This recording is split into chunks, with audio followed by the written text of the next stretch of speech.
You're too big. No man wants damaged goods like you. The words echoed across the depot platform as Eliza Boone, 6 feet of raw strength wrapped in calico and shame, watched thinner women get claimed like prized livestock. In 1867 Texas, a mail-order bride who didn't fit the mold didn't get chosen. She got mocked, abandoned, sent back east in disgrace.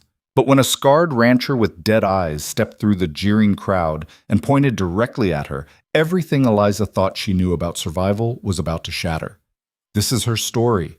Stay until the end, hit that like button, and comment your city so I can see how far this journey travels. The Texas sun didn't forgive weakness.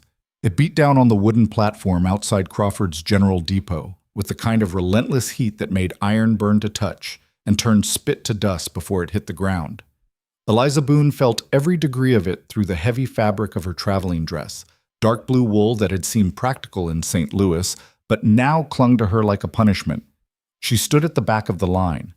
Always the back. 7 women had arrived on the morning train, each clutching a small case containing everything they owned, each wearing their best dress and most hopeful expression.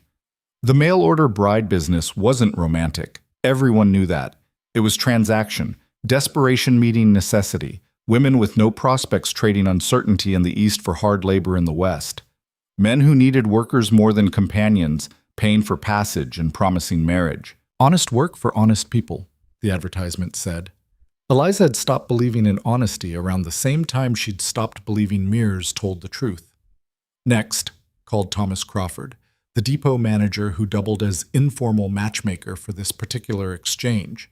He was a thin man with calculating eyes, the kind who saw people as inventory. Miss Patricia Belmont, a petite blonde, stepped forward, her waist impossibly narrow, her skin pale despite the journey. She couldn't have weighed more than 100 pounds soaking wet. The waiting ranchers, 12 men arranged in a semicircle, hats in hands, shirts stained with honest sweat, leaned forward with interest. 22 years old, Crawford announced like an auctioneer. Experienced seamstress, can read and write, prefers not to work outdoors. A rancher in his 50s stepped forward immediately. I'll take her. Just like that. No conversation. No questions. Patricia Belmont became Patricia whoever he was before the dust settled. Eliza watched the woman's face, relief flooding features that had been tight with fear. Patricia had escaped something back east, same as all of them. Maybe poverty. Maybe worse. Now she'd escaped the platform too. Next, Miss Caroline Hewitt, brunette, petite, claimed in 30 seconds. Miss Anne-Marie DuPont, redhead, delicate hands, gone. The line shortened. The sun climbed higher. Eliza's dress grew heavier with sweat. She knew what was coming. She'd lived this scene in a dozen variations throughout her 26 years. School dances where she'd stood against the wall, too tall to be asked, too broad to be wanted. Church socials where mothers steered sons toward daintier girls. Job interviews where matrons took one look at her frame and decided she'd intimidate the other help. Being big wasn't a sin, her own mother had said. It was just unfortunate. As if Eliza had chosen it. As if she'd woken up one morning and decided to be 6 feet tall with shoulders that could carry grain sacks and hands that could palm a man's skull like an apple. Next, Miss Eliza Boone. The name hung in the air like an accusation. Eliza stepped forward. She didn't slouch. She'd learned that made it worse. Men didn't want women who apologized for existing, but they also didn't want women who looked them square in the eye from the same height or higher. It was a balance she'd never mastered. Crawford's expression flickered with something that might have been pity. 26 years old, experienced cook and, he glanced at the paper in his hand, general labor, strong constitution. Strong constitution. The kind of phrase people used when they meant built like a draft horse. The semicircle of ranchers shifted. A few whispered to each other. One openly laughed, a sharp bark that cut through the heat shimmer. Nobody stepped forward. Miss Boone has excellent references, Crawford tried, his voice taking on a salesman's desperation. She worked 3 years at the Riverside Hotel in St. Louis, head cook's assistant. The letter specifically mentions her size, someone called out. More laughter. Eliza's jaw tightened. She kept her eyes fixed on a point just above the men's heads, the way she'd learned to do. Don't react. Don't give them the satisfaction. I can work, she said, her voice steady despite the heat burning up her neck. Harder than most. Longer than anyone needs. I bet you can, another man called out. Probably eat harder too. The laughter spread like wildfire. Crawford raised his hand for silence. Gentlemen, please. Miss Boone has traveled a long way. Should have stayed there, someone muttered. Eliza felt the familiar tightness in her chest, the old shame trying to claw its way up her throat. She'd paid for this journey with money saved coin by coin over 4 years. She'd left behind a windowless room in a boarding house where she'd slept 3 hours a night between shifts. She'd endured 3 days on a train with men who thought a woman alone was fair game for comments, for touching, for worse. She'd survived all of it by being what she'd always been, tougher than circumstance. But standing on this platform, being rejected by men who probably couldn't spell their own names, who smelled like horses, and looked at her like she was something broken. That was harder than she'd expected. Perhaps we should move on, Crawford said quietly. Miss Boone can wait. No. Eliza's voice came out harder than she meant. I'll wait right here. Crawford blinked. Miss Boone, I said I'll wait. The 2 remaining women, both younger, both smaller, both prettier, exchanged nervous glances. They wanted her to step aside, to stop holding up the process, to know her place. Eliza planted her feet and didn't move. Crawford sighed and gestured to the next woman. Miss Sarah Chen. Half Chinese, someone interrupted. Didn't know we were getting... Miss Chen is an experienced midwife, Crawford said firmly. Delivered over 50 babies in San Francisco. Any man here smart enough to see the value in that? A younger rancher stepped forward after a moment, his face carefully neutral. My wife died in childbirth last year. Baby too. Next time. He stopped, swallowed hard. Next time I want someone who knows what they're doing. Sarah Chen stepped forward with quiet dignity. They shook hands like business partners, which is exactly what they were. One woman left. Margaret. Something or other, barely 18, pretty in that fragile way that made men want to protect her. She was claimed before Crawford finished reading her details. Then it was just Eliza, alone on the platform. 12 ranchers minus the 5 who'd made selections. 7 men left. 7 opportunities. None of them moved. Gentlemen, Crawford tried one more time. Miss Boone is a cow, someone said clearly. Not shouted, not whispered, just stated like fact. Eliza's hands curled into fists at her sides. She'd been called worse. In school, boys had mooed when she walked past. At the hotel, the head chef had called her the ox until she'd proven she could outwork everyone in the kitchen. She'd learned to ignore it, to let the words slide off like rain on oilcloth. But something about this moment, standing in front of men who were supposed to be desperate enough to marry anyone and still being rejected, it cracked something open inside her. I can read, she said, her voice carrying across the platform. I can write. I can do figures in my head faster than most men can with a pencil. I've cooked for 100 people at once without burning a single dish. I've hauled water, chopped wood, slaughtered pigs, built fences, and worked 20-hour days without complaining once. The men stared at her. I'm not pretty, Eliza continued. I'm not small. I'm not going to simper or faint or need you to open jars for me. But I'm also not going to run when things get hard. I'm not going to break when the work gets heavy. And I'm sure as hell not going to eat you out of house and home because I know what real hunger looks like, and it's got nothing to do with size. Silence. Then from the back of the group, You done? Eliza's eyes found the speaker. Older man, maybe 50. Gut hanging over his belt. Missing teeth. He was grinning like she'd just performed a trick. Because that was real entertaining, he continued. But I don't need a wife who thinks she's better than me. I need someone who knows how to keep quiet and do what she's told. Then you should have bought a dog, Eliza shot back. The man's grin vanished. He took a step forward. That's enough. Crawford moved between them. Mr. Barnes, if Miss Boone isn't to your liking, you're free to leave without a match.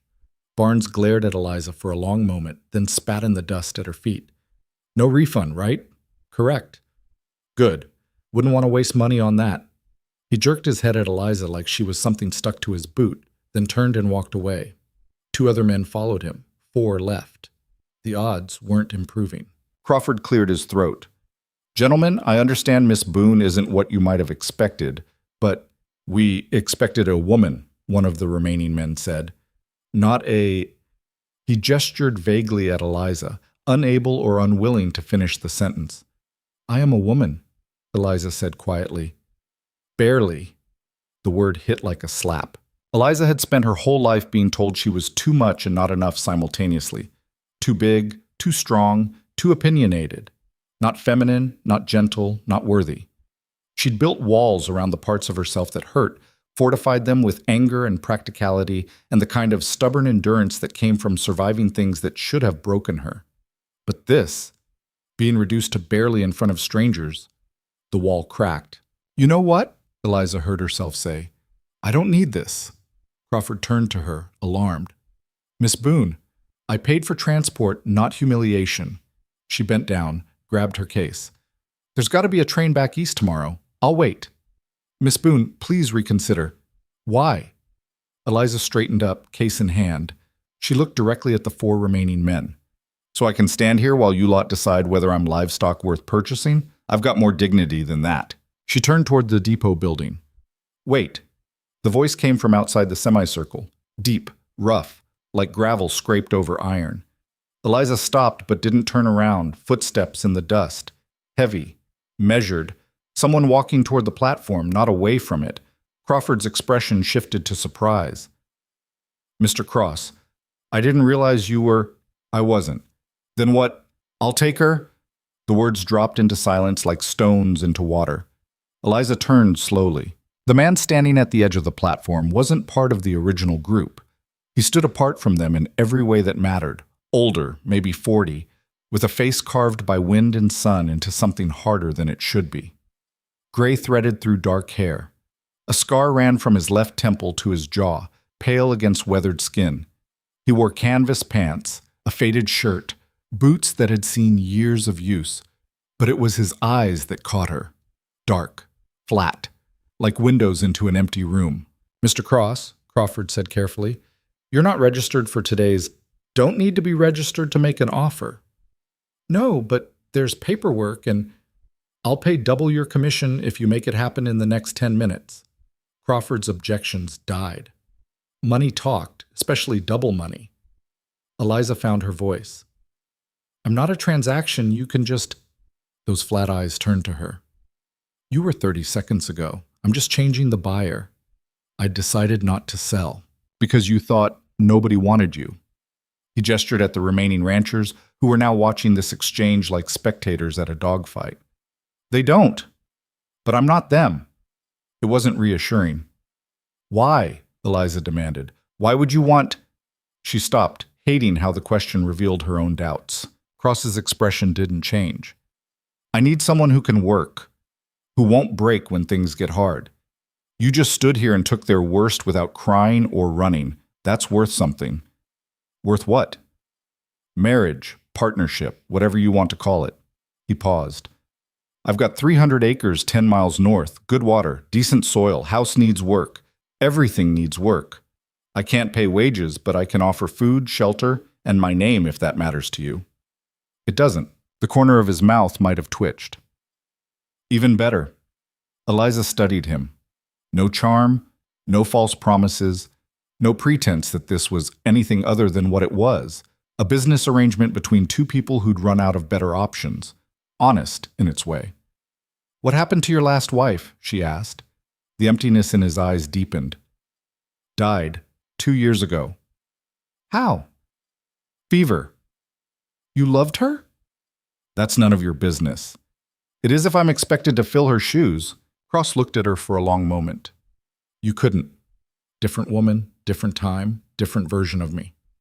It was the most honest answer anyone had given her all day. I'm not going to... Eliza stopped, feeling her face heat. I mean, if you're expecting... I'm expecting work, Cross said flatly. Everything else is negotiable if and when it becomes relevant. Right now, it's not. One of the remaining ranchers laughed. Hell, Cross, you sure know how to romance a woman. Cross didn't even glance at him. You want romance, Miss Boone. You should have stayed east where men have time for that kind of thing. Out here, we've got water rights to fight for and fences to mend before winter. Romance doesn't fix broken windmills. Neither does a wife who resents you, Eliza pointed out. True. Cross tilted his head slightly. You going to resent me? Don't know yet. Haven't decided if I'm even going with you. Fair enough? He turned to Crawford. How long does she have to decide? Crawford glanced between them. Technically, the matching period ends at sundown. It's noon, Cross said. She's got 6 hours. He looked back at Eliza. That enough time? 6 hours to decide the rest of her life. It should have felt impossible. Instead, it felt like more consideration than anyone had ever given her. Where will you be? Eliza asked. Crawford's. Getting supplies. Cross started to turn away, then stopped. One more thing. What? You said you're not going to eat me out of house and home. His eyes flicked down her frame and back up, not leering, just assessing. I don't care what you eat or how much. I care that you work. Your size isn't a problem for me. Don't make it one for yourself. Then he walked away, boots kicking up dust, leaving Eliza standing on the platform with her mouth slightly open. Crawford coughed. Well, that was unexpected. The 4 remaining ranchers had already started drifting away. The show over, their chances gone. They'd wait for the next train, the next batch of desperate women, the next opportunity to be selective about something they had no right to be selective about. Eliza set her case down. Her hands were shaking slightly, adrenaline draining away, leaving exhaustion in its wake. What do you know about him? She asked Crawford. The depot manager hesitated. Ethan Cross? He's complicated. Everyone's complicated. What kind of complicated is he? Crawford gestured to a bench in the shade. Let's sit. Sun's only getting hotter. They sat. Crawford pulled out a handkerchief, wiped his forehead. Cross showed up about 8 years ago, bought the old Whitaker spread from the bank after Whitaker drank himself to death. Paid cash, which raised eyebrows. Big money, but nobody knows where it came from. He could have worked for it. Could have. Crawford's tone suggested he didn't believe it. Brought a wife with him. Mary. Sweet woman. Quiet. She tried to fit in with the other ranch wives, but Cross kept to himself, which meant she did too. You said she died. 2 years ago. Fever, like he said. Doc tried, but Crawford shrugged. Sometimes trying isn't enough. Cross buried her on the property. Hasn't been to town much since except for supplies. Doesn't talk to people. Doesn't cause trouble. Just exists. Eliza watched the distant figure of Ethan Cross disappearing into Crawford's general store. He's been alone for 2 years, mostly. Had a hired hand for a while, but the kid quit. Said Cross was impossible to work with, too demanding, too cold. Or the kid was lazy. Crawford smiled slightly. You're already defending him? I'm considering possibilities. Eliza leaned back against the bench. What's the ranch like? Haven't been out there myself, but I hear it's isolated. Good land, though. Cross knows what he's doing when it comes to cattle and crops. He just doesn't know how to do people anymore. Maybe people aren't worth knowing. That's a dark view for someone your age. Eliza looked at Crawford directly. You watched men mock me for the last hour. You going to tell me people are inherently good? Crawford had the grace to look away. No, I suppose not. They sat in silence for a moment. Heat shimmered off the platform. Somewhere in the distance, a train whistle blew, a different line, heading a different direction, carrying different people toward different fates. Can I ask you something? Crawford said finally. You're going to anyway. Why'd you come out here? A woman with your skills could find work back east. Might not be easy, but it'd be familiar? Eliza finished. That's exactly why I left. I knew what my life looked like there. Boarding house room, kitchen work, 15-hour days for wages that barely covered rent. Being invisible to everyone except when they needed something heavy moved. And you think it'll be different here? I think it'll be harder, Eliza said honestly. But at least it'll be mine. My work, my choices, my failure if it doesn't work out. She paused. Back east, I failed by existing. Out here, at least I'll fail by doing. Crawford nodded slowly. That's a better reason than most folks have. What about Cross? Why do you think he wants a wife after 2 years alone? I don't know, but Crawford hesitated. I heard something a few weeks back. Sam Porter was trying to buy Cross's water rights. Offered good money. Cross refused. Porter's not the type to take no gracefully. Meaning? Meaning a single man on an isolated ranch makes an easier target than a married couple. Legal complications, witnesses, that sort of thing. Eliza felt something cold settle in her stomach. So I'd be protection. Maybe. Or maybe he just needs help with the work like he said. Cross isn't a liar, Miss Boone. Whatever else he is, he's honest. Brutally so. The sun had shifted, the shade had shrunk. Eliza could feel sweat running down her back, pooling at the base of her spine. 6 hours to decide. She thought about the train ride back east, the pitying looks, the questions about why she'd failed yet again, the same boarding house, the same kitchen, the same invisible existence. She thought about Ethan Cross's flat eyes, the scar on his face, the way he'd looked at her without judgment or expectation, just assessment, like she was a tool he might need, not a woman he was settling for. It should have been insulting. Instead, it felt like the first honest interaction she'd had in years. If I say yes, Eliza said slowly, what happens? You sign papers. So does he. You're legally married. I file the documents with the county. Then you leave with him. Today? Unless you want to wait. But there's no point. The train back east doesn't run until Friday. 3 days in Crawford's depot. Sleeping where exactly? Eating what?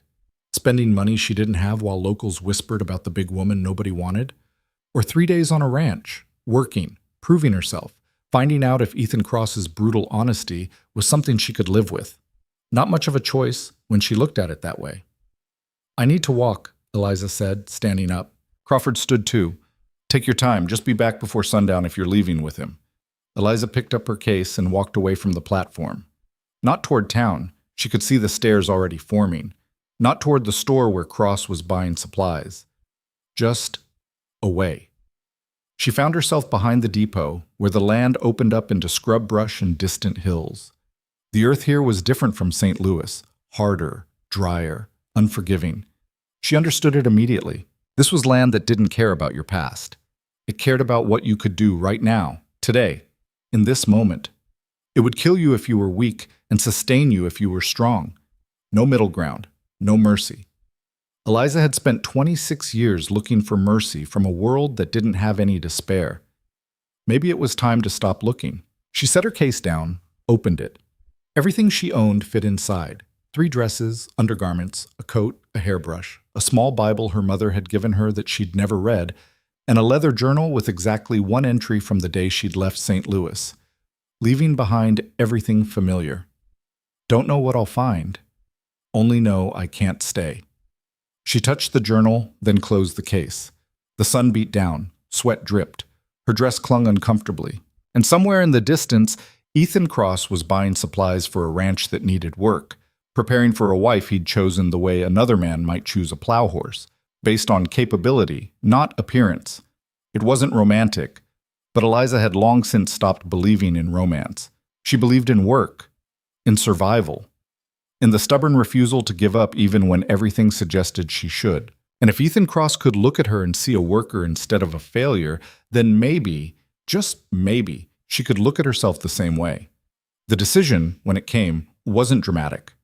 No lightning bolt of certainty, no sudden clarity, just the quiet recognition that staying meant going backward, and going forward meant taking a chance on a scarred man with empty eyes who'd offered her the one thing she'd never had, honest expectations.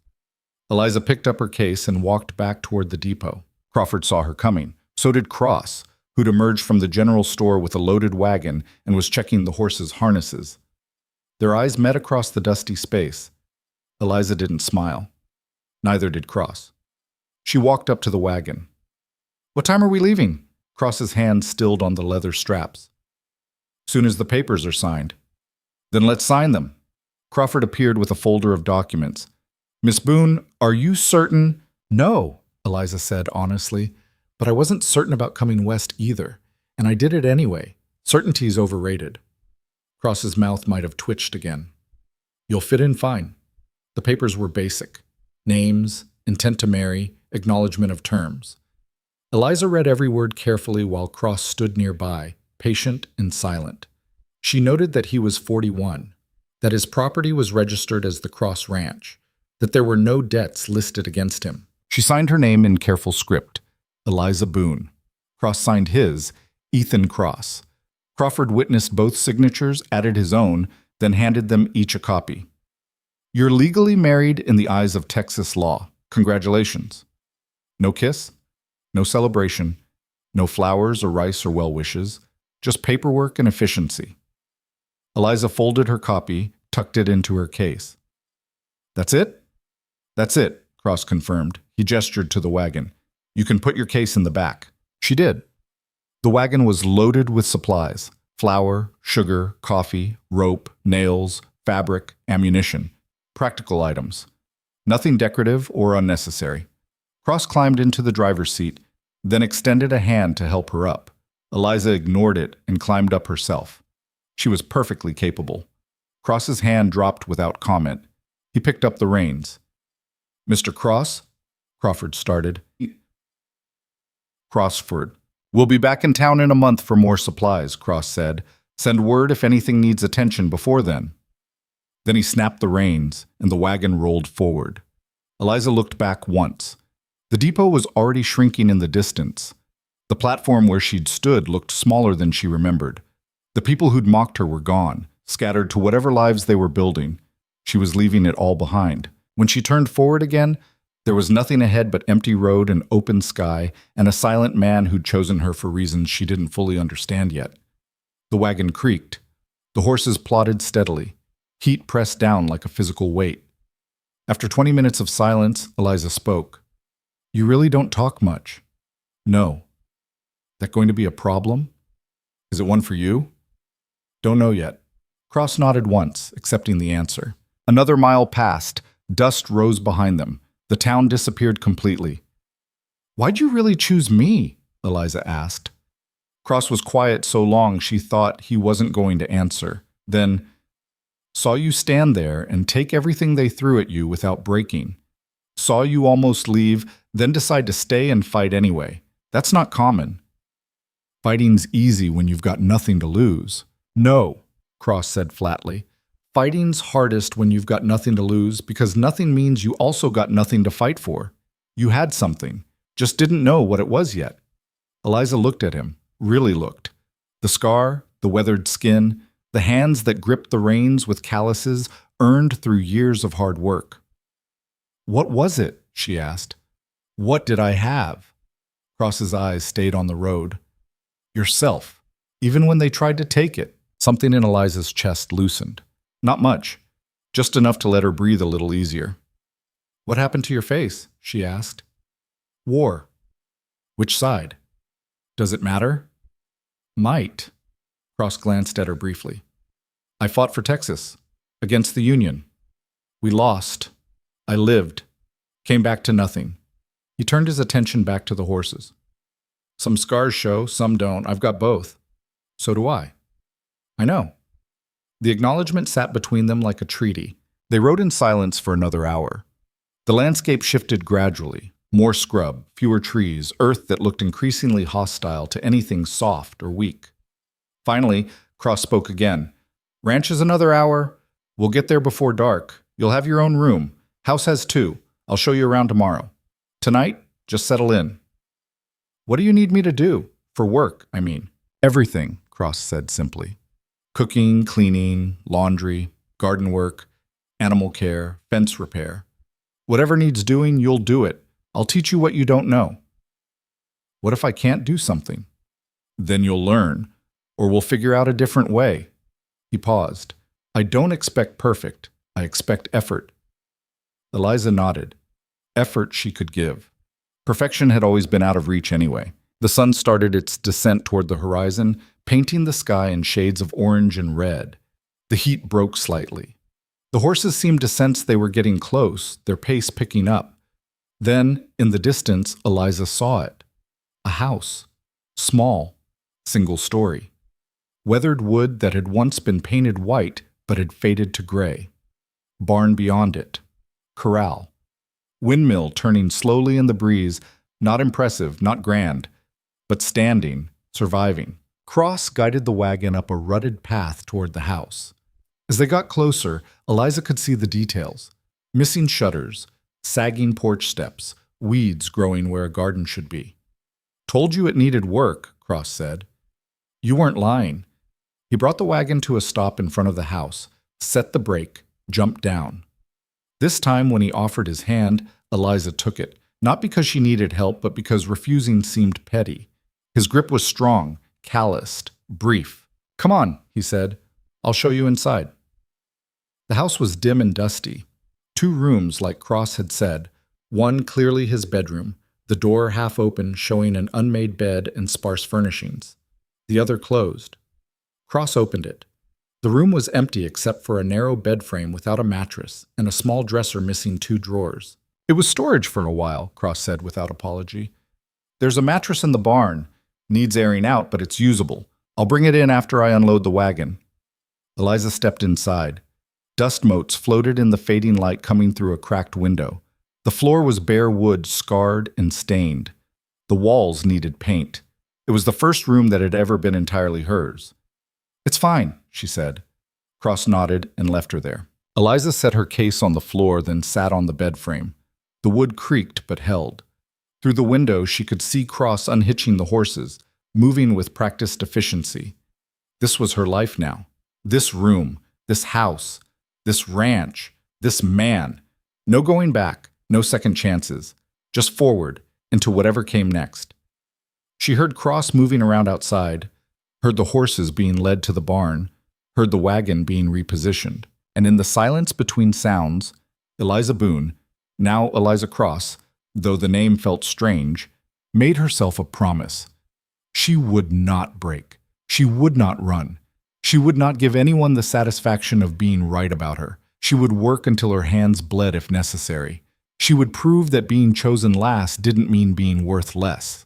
And she would survive this, the way she'd survived everything else. Outside, the Texas sun finally set, and darkness came to the Cross Ranch like a benediction. The mattress smelled like dust and neglect, and something else Eliza couldn't identify. Maybe mice, maybe just time. Cross had dragged it from the barn after unloading the wagon, propped it against the porch to air out, and then disappeared to tend the horses without another word. Eliza stood in the doorway watching it lean there in the moonlight, wondering how long airing out was supposed to take and whether she'd be sleeping on bare wood tonight. "Give it till morning," Cross said from behind her, making her jump. He'd moved silent as smoke. "You can use blankets on the floor tonight. Won't be comfortable, but you've probably slept worse." He wasn't wrong. "Where are the blankets?" Eliza asked. Cross gestured toward a trunk near the fireplace. "In there. Take what you need." She opened the trunk. Inside were folded quilts that had seen better days, their patterns faded but their stitching still tight. She pulled out 2, shook them to check for bugs, found none. "Mary made those," Cross said from across the room. He was lighting a lamp, his face half in shadow. "She was good with a needle." Eliza's hand stilled on the fabric. She didn't know what to say to that. Acknowledging his dead wife felt like stepping onto ice she couldn't see the thickness of. "I'll take care of them," she said finally. Cross nodded once and turned toward the kitchen area. "You hungry?" "Starving. There's beans and salt pork, bread stale but edible." "I can cook something better than that." "Not tonight. Tonight you're tired. It's late, and I'm not asking you to prove anything." He pulled down a tin of beans from a shelf. "Tomorrow, you can show me what you can do." It was possibly the most considerate thing anyone had said to her all day, which said something about the day. They ate in silence at a rough-hewn table with 2 chairs. The beans were bland, the pork too salty, the bread hard enough to use as a weapon. But it was food, and Eliza's stomach had stopped being particular about cuisine around the same time she'd started working double shifts at the hotel. Cross ate mechanically, like fueling a machine. He didn't look at her, didn't make conversation, just consumed what he needed and stopped. When he finished, he stood, carried his plate to a bucket of water near the door, and submerged it without washing it. Eliza watched this with growing horror. "That's how you clean dishes?" she asked. "They soak overnight. I wash them in the morning." "That's disgusting." Cross turned to look at her. "It works. It's still disgusting. Something that might have been amusement flickered across his face. You want to wash them now? Go ahead. But the pump's outside, and hauling water in the dark is a good way to break an ankle. Eliza looked at the bucket, at the two plates sitting in murky water, at Cross's impassive expression. First thing tomorrow, she said, I'm cleaning this kitchen properly. Figured you might. He moved toward his bedroom, paused at the door. I'm up before dawn. You can sleep as long as you need tomorrow. Get your bearings. Day after, the real work starts. What's tomorrow then? Learning where everything is, what needs doing, how things work here. He leaned against the doorframe, and for the first time since they'd met, he looked tired. Not just physically, tired in a deeper way, like exhaustion had soaked into his bones and settled there. You'll have questions. Ask them tomorrow. Tonight. Just rest. Then he went into his room and closed the door.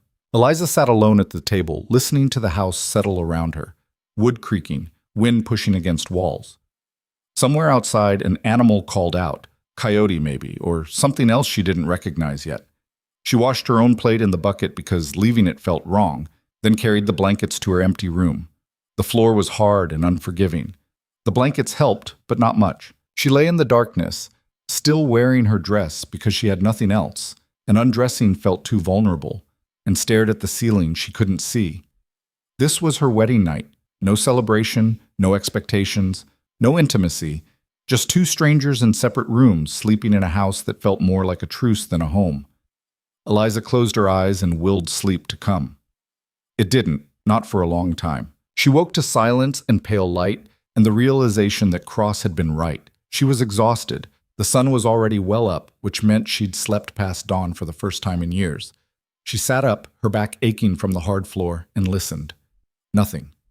No movement from Cross's room. No sounds from outside. She stood, smoothed her dress as much as possible, and ventured out of her room. The main area was empty. Cross's bedroom door stood open, the bed roughly made. On the table sat a tin cup, a plate with 2 biscuits, and a jar of what looked like honey. Next to the plate was a scrap of paper with words written in rough block letters. Gone to check fences. Back by noon. Eat. Eliza picked up the paper, studied the handwriting. Functional. No wasted motion. Like everything else about Ethan Cross. She ate the biscuits, dry but decent, and drank water from the cup. Then she rolled up her sleeves and looked around the kitchen with the kind of tactical assessment a general might give a battlefield. It was worse in daylight. Dishes weren't just soaking, they were fossilizing. The stove was coated in grease. The shelves held supplies but no organization. Flour mixed with ammunition, sugar next to saddle soap. The floor hadn't been swept in weeks, maybe months. And the smell. Not terrible, but stale. Like the house had stopped breathing when Mary died and nobody had opened the windows since. Eliza opened every window she could find. Fresh air poured in, carrying the scent of sage and dust and something green she didn't recognize. Better. Much better. Then she started working. She hauled water from the pump outside. Cross was right. It was heavy work, but she'd hauled heavier. She heated it on the stove. She washed every dish, every pot, every utensil she could find. Then she scrubbed the stove, the shelves, the table, the chairs. Her hands were red and raw by the time Cross returned at noon, but the kitchen looked like a kitchen again instead of an abandoned camp. He stopped in the doorway, taking in the transformation. "You didn't have to do all this today?" he said. "Yes, I did. I couldn't cook in that." Eliza wiped her hands on a rag. "Besides, you said I could get my bearings. This is how I get my bearings, by making a space livable." Cross set down the tools he'd been carrying. "Fair enough. I reorganized your shelves, food on the left, supplies on the right. If you don't like it, it's fine." He moved to the water bucket, drank directly from the ladle. Better than fine. Eliza felt something unknot in her chest. Approval wasn't something she'd expected, but she'd take it. "You find everything you needed?" Cross asked. "Mostly. You're low on soap, and you don't have any vegetables. Garden's been dead for 2 years. Haven't had time to replant." "I can do that, if you show me where." Cross studied her for a moment. "You know how to garden?" "My mother had one. I learned." Eliza paused. "I'm not going to be good at everything immediately, but I'm good at learning, and I don't quit. I'm starting to figure that out." Cross grabbed one of the biscuits from the morning, bit into it. "There's a plot behind the house. Needs tilling. Probably needs better soil. We can get seeds next time we're in town. When's that? Month. Maybe less if we run out of something critical. A month. 4 weeks of proving herself before facing Crawford's Depot again? Before seeing the women who'd been chosen first, before dealing with whatever gossip had spread about the big woman nobody wanted until the scarred hermit took her. I'll make a list, Eliza said, of what we need. Good. Cross finished the biscuit. You ready to see the rest of the property? Now? Unless you'd rather keep scrubbing. Eliza looked at the kitchen, clean but not perfect. There was still the rest of the house, still her room to properly furnish, still 100 small tasks that needed attention. But Cross was offering to show her the ranch, to include her in the work, instead of just assigning her domestic duties. That mattered more than dishes. Let me get my bonnet, she said. You'll need it. Sun's brutal this time of day. They walked the property for 2 hours. Cross showed her the water source, a creek that ran year-round, he claimed, though it was low now. Showed her the cattle, 40 head of mixed breeds that looked healthy enough. Showed her the fence lines that needed constant repair because the land itself seemed determined to reclaim anything built on it. 300 acres, Cross said, gesturing at the expanse. Not huge, but enough. Half is grazing land. The rest is too rocky for much except scrub. But the water's good and the grass comes back if you manage it right. How many cattle can it support? Eliza asked. 100, maybe 150 if we're smart about rotation. He glanced at her. You know cattle? No, but I can learn. That phrase was becoming her mantra. Cross nodded like he'd expected that answer. Most of the work's maintenance. Fixing what breaks, preparing for what might break. Winter's the hard part. Keeping the herd fed, keeping the water from freezing, keeping the house warm enough that pipes don't burst. When does winter start? 4 months? Maybe 5. 4 months to learn everything she needed to know, to prove she belonged here, to become indispensable enough that Cross wouldn't regret his choice. No pressure. They continued walking. The sun beat down mercilessly. Eliza's dress grew damp with sweat. Her feet ached in boots that weren't made for this terrain, and her bonnet felt like a token gesture against the heat. But she didn't complain, didn't ask to stop, didn't show weakness. Cross noticed. Of course he noticed. You can say if it's too much, he said. It's not. You're limping. My boots are new. They'll break in, or they'll give you blisters that get infected and then you can't work at all. Cross stopped walking. Pride's fine until it's stupid. Which is it? Eliza wanted to argue, wanted to prove she could push through anything, but the look on Cross's face wasn't judgment. It was practical assessment, the same look he'd given the fence posts and the cattle and the creek bed. My feet hurt, she admitted. Then we go back. You can soak them. Tomorrow we'll get you better boots from the supplies I keep for hired hands. You have hired hands? Had. 1. Didn't work out. Cross started walking back toward the house. But I kept the extra gear. Never know when you'll need it. They walked in silence for a while. Then Eliza asked, why didn't it work out? The hired hand. Cross's jaw tightened. He thought I should be grateful for his help. Thought he could do half the work for full pay because I was desperate. I'm not desperate enough to pay for laziness. What'd you do? Fired him. Did the work myself. For 2 years? Yes. Eliza thought about that. Thought about Cross alone on this ranch, doing the work of 2 or 3 people, refusing to compromise his standards even when it meant breaking himself to meet them. She understood him a little better. I'm not lazy, she said. I know. You wouldn't have scrubbed that kitchen otherwise. And I won't expect gratitude for doing what I'm supposed to do. Cross glanced at her. What are you supposed to do? My part, whatever that looks like here. Something shifted in Cross's expression, not a smile. He didn't seem capable of those, but a softening, like a door opening just slightly. Then we'll get along fine, he said. Back at the house, Cross pulled out a basin, filled it with cold water from the pump, and set it on the porch. Soak your feet, he said. I'll find those boots. Eliza sat on the porch steps, unlaced her boots, peeled off her stockings. Her feet were a mess, red, swollen, 3 blisters already forming. She dunked them in the cold water and hissed at the shock. Cross returned with boots that were clearly meant for a man but looked close enough to her size. He also had strips of cloth. For wrapping your feet before you put these on, he said. Helps prevent blisters. You've done this before. War. You learn quick or you can't march. He set the items down next to her. Keep your feet in the water for 20 minutes, then dry them completely before wrapping them. Moisture's the enemy. He said it like a medical instruction, which it essentially was. Thank you, Eliza said. Cross nodded and went inside. She sat there with her feet in the basin, watching the ranch spread out before her in the afternoon light. The land was harsh and beautiful in equal measure. Unforgiving but honest. It would kill you if you were weak, sustain you if you were strong, and ignore you entirely if you were unprepared. She could work with that. Inside, she heard Cross moving around, heard the stove being lit, heard the sounds of someone starting to prepare a meal.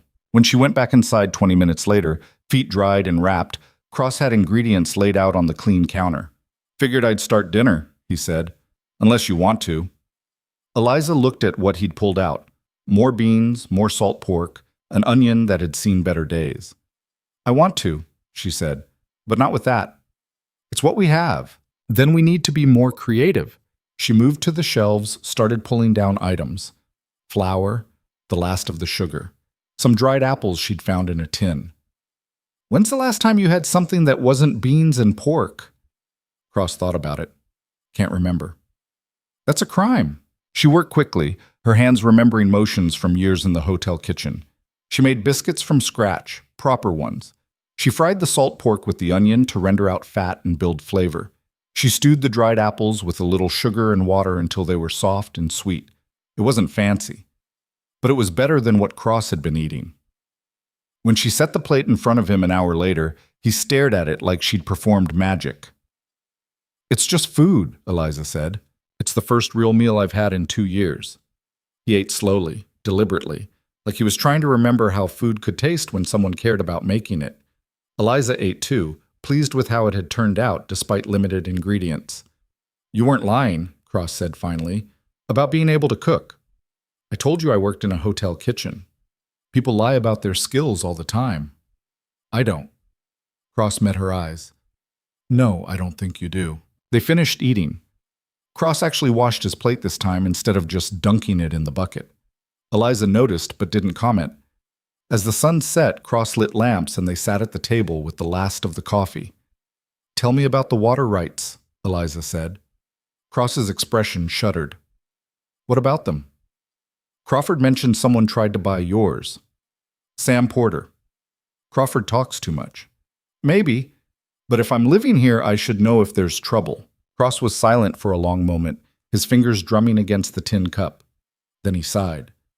Porter owns the ranch south of here. Bigger operation, more cattle, but his water's unreliable. Creek dries up some years. Mine doesn't. Cross looked at her directly. He wants to buy my water rights. I won't sell, so now he's trying other methods. What methods? Pressure. He's friendly with the county commissioner. Suddenly my property taxes went up. Then there were concerns about my fence lines encroaching on public land. They don't, but I had to pay a surveyor to prove it. Little things, annoying things, things that cost money and time. Yes, Eliza understood, and a single man is easier to pressure than a married couple. That's part of it. Cross drained his coffee. The other part is I actually need help. This ranch is too much for one person. I've been managing, but barely.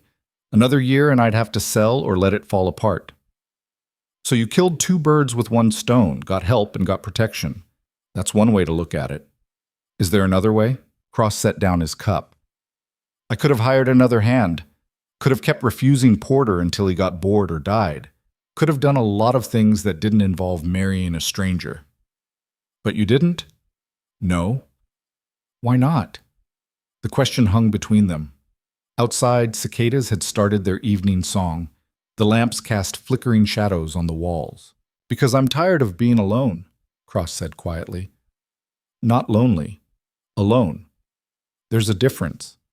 Lonely is wanting company. Alone is forgetting why company matters. He looked at her. You standing on that platform, taking everything they threw at you without breaking. That reminded me why it matters. Why people matter, even when they're difficult or complicated or don't fit what you expected. Eliza's throat felt tight. I'm all 3 of those things. I know, so am I. Cross stood up. That's probably why this might actually work. He went to his room without another word, leaving Eliza sitting at the table with her own thoughts. That night, sleeping on the floor again, she thought about what he'd said, about the difference between lonely and alone, about mattering even when you didn't fit. The mattress would be ready tomorrow. Her room would start feeling like her space. The work would begin in earnest. But tonight, for the first time since leaving St. Louis, Eliza felt like maybe she'd made the right choice. The days developed a rhythm. Not comfortable, not easy, but consistent. Eliza woke before dawn now, matching Cross's schedule. She made coffee strong enough to strip paint and breakfast substantial enough to fuel hard labor. Cross ate without comment, but his plates were always empty. Then they worked. Cross taught her about the cattle, how to spot sickness, how to check hooves, how to predict when a cow was close to calving. He taught her fence repair, showing her how to string wire tight enough to hold, but not so tight it snapped in winter. He taught her which plants were useful and which were just thorns waiting to draw blood. Eliza taught herself the garden, turning over soil that fought her every inch, amending it with manure and ash until it might actually grow something. She planted late-season crops that might survive if the weather cooperated: squash, beans, hardy greens. She also quietly took over the house maintenance, fixed the shutters Cross had ignored for 2 years, patched the porch steps so they didn't threaten to break ankles, sealed gaps in the walls where wind whistled through at night. Cross noticed but rarely commented. He was a man of actions, not words. But Eliza learned to read his silences, the slight nod when she'd done something right, the pause before he corrected her when she'd done something wrong, the way he'd appear with tools she needed before she asked for them. They were learning each other's language. 2 weeks in, they had their first real argument. Eliza had been working on the chicken coop. Cross had mentioned wanting chickens but never getting around to building proper housing. She'd found old lumber behind the barn and started construction. Cross came back from checking the north fence line and stopped dead when he saw what she'd done. "That's not going to hold," he said. Eliza looked up from where she was hammering. "Why not?" "Wood's rotten. See there?" He pointed at a board. "That'll collapse first strong wind." "It looks fine to me." "It's not." "Maybe you're wrong." Cross's jaw tightened. "I'm not. You don't know everything." "I know rotten wood." Eliza set down the hammer harder than necessary. "You think I can't tell good lumber from bad? I think you're stubborn enough to use bad lumber just to prove you can make it work. And you're stubborn enough to tear down everything I do just to prove you're right." They stared at each other, both breathing hard, both too proud to back down. Then Cross walked over, grabbed the board she'd been working with, and twisted it with his bare hands. It crumbled like dried leaves. "Rotten," he said flatly. Eliza felt her face burn. "You could have just said that." "I did say that." "You could have shown me first instead of just declaring I was wrong."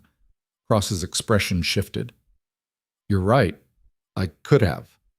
The admission surprised her enough that her anger deflated. "I'm not trying to undermine you," Cross said, "but I've been working this land for 8 years. I know what holds and what doesn't. If I tell you something won't work, it's not criticism, it's information. And if I do something without asking first, it's not disrespect," Eliza countered. "It's initiative." "Fair." They stood there in the wreckage of the argument, both realizing they'd just established a boundary. "Good lumber's in the far barn," Cross said finally. "Second stack from the left. You want help with the coop?" "Yes." "Then let's do it right." They rebuilt the coop together. Cross showed her how to test wood for rot, how to measure twice and cut once, how to build something that would last winters instead of just surviving one season. When they finished 3 days later, it was solid, strong, big enough for 24 chickens. "We'll get chicks next supply run," Cross said, examining their work. "Should have eggs by winter if we're lucky." "That'll be good." "Yes." Cross looked at her. "You did good work here." "We did good work." "Yes," he said again, and something in his voice made it sound like agreement to more than just the chicken coop. The weeks bled into each other. The garden started producing, not much, but enough to add green things to their meals. Eliza learned to make stew that actually tasted like food instead of survival. Cross started talking more, sharing pieces of information about the land, about his past, about Mary. "She hated it here at first," he said one evening while they were mending tack by lamplight. "Cried every night for a month." Eliza's hands stilled on the leather. "What changed?" "She stopped trying to make it like back east, started accepting it for what it was. Cross threaded a needle with practiced ease. That's when she started the garden, the quilts, making the house feel like something worth coming back to. You miss her. Every day. He didn't look up from his work. But missing someone doesn't mean you stop living. She wouldn't have wanted that. What would she have wanted? For me to keep going, to find help when I needed it, to not let the ranch fall apart because I was too stubborn to move forward.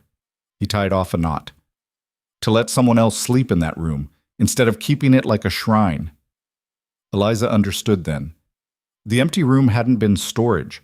It had been Mary's space, untouched, preserved, until Eliza had filled it with herself. She would have liked you, Cross said quietly. You're different from her. She was small, quiet, gentle, but she respected strength. She would have respected yours. Thank you, Eliza said, because there was nothing else to say to that. They worked in silence after that, but it was the comfortable kind. The kind that came from two people who'd stopped performing for each other and started just existing in the same space.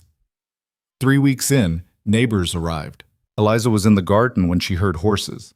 She straightened, shading her eyes against the sun, and saw 3 riders approaching. Cross appeared from the barn, his posture shifting to something more guarded. The lead rider was a man in his 50s, well-fed, well-dressed for ranch work. The 2 behind him were younger, harder looking. "Cross," the man called out as they stopped near the house. "Heard you got yourself a wife." "Porter," Cross acknowledged. His voice was flat. "What do you want?" So this was Sam Porter. Eliza studied him carefully. He had the look of someone who'd been comfortable his whole life, not soft, but unacquainted with real struggle. Porter's eyes found Eliza. He looked her up and down in a way that made her skin crawl. "That her?" he asked Cross. "Heard you picked her up at the depot. Heard nobody else wanted her." "Nobody else got the chance," Cross said coldly. "I chose first. It was a lie, but it was the right lie." Porter laughed. "Sure you did." He swung down from his horse. "I actually came by to make you another offer, for your water rights, even better terms than before." "Not interested." "You haven't heard the offer." "Don't need to. The answer's no." Porter's expression hardened. "You're making this difficult." "I'm making this clear. My water, my land, my decision. Now get off my property." The 2 younger men shifted in their saddles. One of them had a hand near a rifle. Eliza set down her gardening tool and walked toward them. She was still wearing her work dress, dirty from the garden, hair escaping from its pins. She looked exactly like what she was, a woman who'd been elbow-deep in soil, but she was also 6 feet tall and broad-shouldered, and she didn't stop walking until she was standing next to Cross.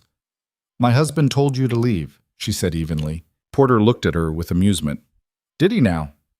"He did." "And you think you're going to make me?" "I think 3 men showing up uninvited and refusing to leave when asked makes them trespassers. I also think," Eliza continued, her voice steady, "that the county sheriff might be interested to know you're out here threatening legal landowners." "I'm not threatening anyone." "No? Then what do you call showing up with armed men?" Porter's amusement faded. "These are my ranch hands." "Armed ranch hands, on someone else's property, after being told to leave." Eliza crossed her arms. "Leave now and we'll forget this happened. Stay, and my husband and I will be making a formal complaint. Your choice." The silence stretched. One of the younger men looked nervous. The other looked angry. Porter stared at Eliza like he was reassessing something. "You're making an enemy you don't want," he said finally. "You're making assumptions about what I want," Eliza replied. "First one being that I care what you think." Cross made a sound that might have been a suppressed laugh. Porter's face darkened, but he wasn't stupid. He could see that this wasn't going to go his way today. "We'll be back," he said, mounting his horse again. "Not without an invitation," Cross said. "Next time I'll assume you mean harm and act accordingly." The 3 men rode off, kicking up dust. When they were out of sight, Cross turned to Eliza. "That was either very brave or very stupid," he said. "It was necessary." Eliza's hands were shaking slightly. She tucked them into her skirt. "Was I wrong?" "No, you were perfect." Cross's expression was the closest to approval she'd ever seen. "He's used to people backing down." "You didn't." "We're not backing down from anything, are we?" "No," Cross said firmly. "We're not." That night, Cross brought out a rifle and showed Eliza how to load it, aim it, and fire it. He didn't say it was because of Porter, but they both knew. "You ever shoot before?" he asked. "Once. Hotel owner thought the cook should know how to handle rats." "Did you hit any?" "All of them." Cross's mouth twitched. "Then this should be easy." He taught her in the fading light, patient and thorough. By the time darkness fell, Eliza could hit a target at 50 yards 3 times out of 5. "Good enough," Cross said. "We'll practice more tomorrow." They walked back to the house together. The ranch was quiet around them. Peaceful, even. But Eliza knew now that peace was something you fought for, not something you were given. And she was ready to fight. The sky had been wrong all morning. Eliza noticed it first when she went out to feed the chickens. They'd gotten 6 pullets on the last supply run, and the birds were just starting to settle into their new coop. The air felt thick, pressing down like a weight, and the light had a strange greenish quality that made everything look sick. Cross was already at the barn, reinforcing the doors with extra boards. "Storm coming," he said when she approached. "Bad one." "How can you tell?" He pointed at the horizon. "See that line of clouds? Moving too fast. And the pressure? You feel how heavy the air is?" Eliza did feel it, like the sky was holding its breath. "What do we do?" she asked. "Secure everything.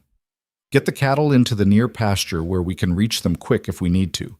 Bring in anything that can fly away.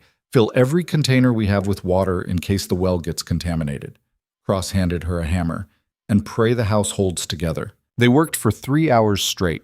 Cross moved with practiced urgency, the kind that came from having survived these storms before. Eliza followed his lead, asking questions only when necessary, conserving energy for the work itself. By noon, the clouds had built into a wall of darkness that stretched across the entire western sky.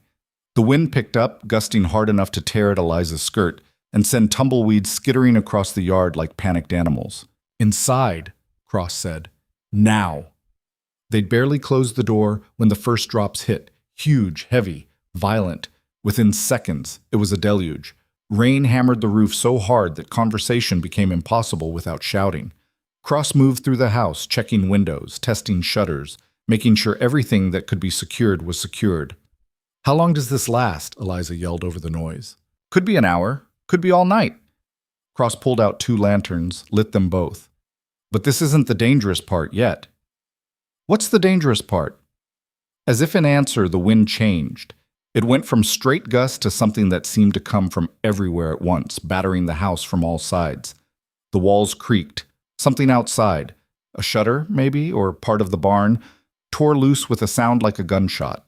Then the hail started. Ice chunks the size of walnuts hammered down, mixed with the rain, creating a roar that made the earlier downpour sound quiet by comparison. Eliza watched through a gap in the shutters as the garden she'd spent weeks cultivating got shredded in minutes. "Don't look," Cross said. "Nothing you can do about it now." But Eliza couldn't stop looking. Those were her plants, her work. The first thing she'd created here that was entirely hers. Cross's hand on her shoulder pulled her away from the window. "I mean it. Come away." His face was grim in the lamplight. Not scared exactly, but wary. Like he knew something worse was coming and was bracing for it. "What?" Eliza demanded.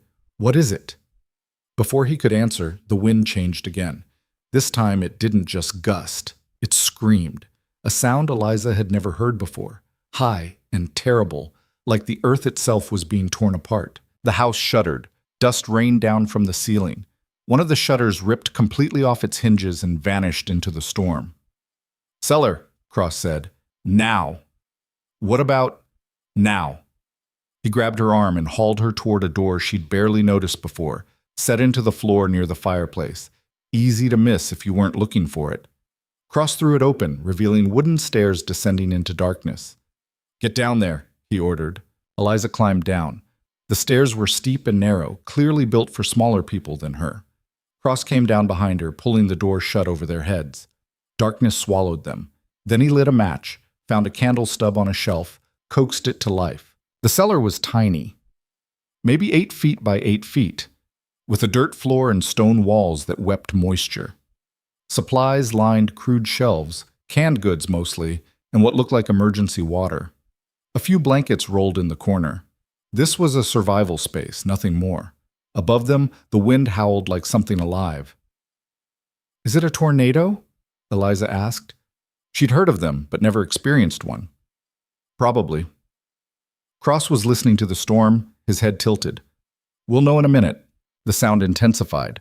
The cellar door rattled in its frame.